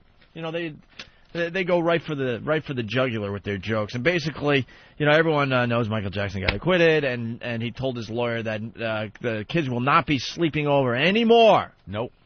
So there's a cartoon in the Post today. It shows Michael Jackson in a tub with his sunglasses on with a little rubber ducky. Yeah. And a little boy. Little boy in the bathtub with him. Up to the water's up to his nipples. Looking all uncomfortable, like why is he in this bathtub with Michael Jackson with a rubber ducky in between them? And then the lawyer is pulling back the curtain to look at this scene. And the caption says, it's Michael Jackson talking. He says, no, I said I wouldn't bring anyone into my bedroom. I didn't say anything about the other rooms. Yeah. That's what he said. He goes that Michael Jackson won't be bringing any more children into his bedroom and sharing his bed with them. Doesn't mean he's not going to be taking them in the bathtub, perhaps, or in hotel rooms. I said my bed. Right. Yes, Kenny? Oh, boy, Kenny has something to add. No, I tried to get... That's never promising. No. I have to say it that way. I'm sorry, Kenny. I tried to get into Michael Jackson's, celebration party, but I was too old. Anyway, Anthony... I guess you won't be hitting that mic button again. This guy, Ivan from Minnesota, fake name, right, Ivan? I've got to. How you guys doing? All right, you're an ex-NHL player? Well, I'm a current NHL player if we have a season ever again. Really? Who do you play with? I can't tell you that. Then these guys, I'm going to get the shit kicked out of me on the ice because I'm going to tell you the sickest fucks in the world are professional athletes because, you're in the locker room all the time.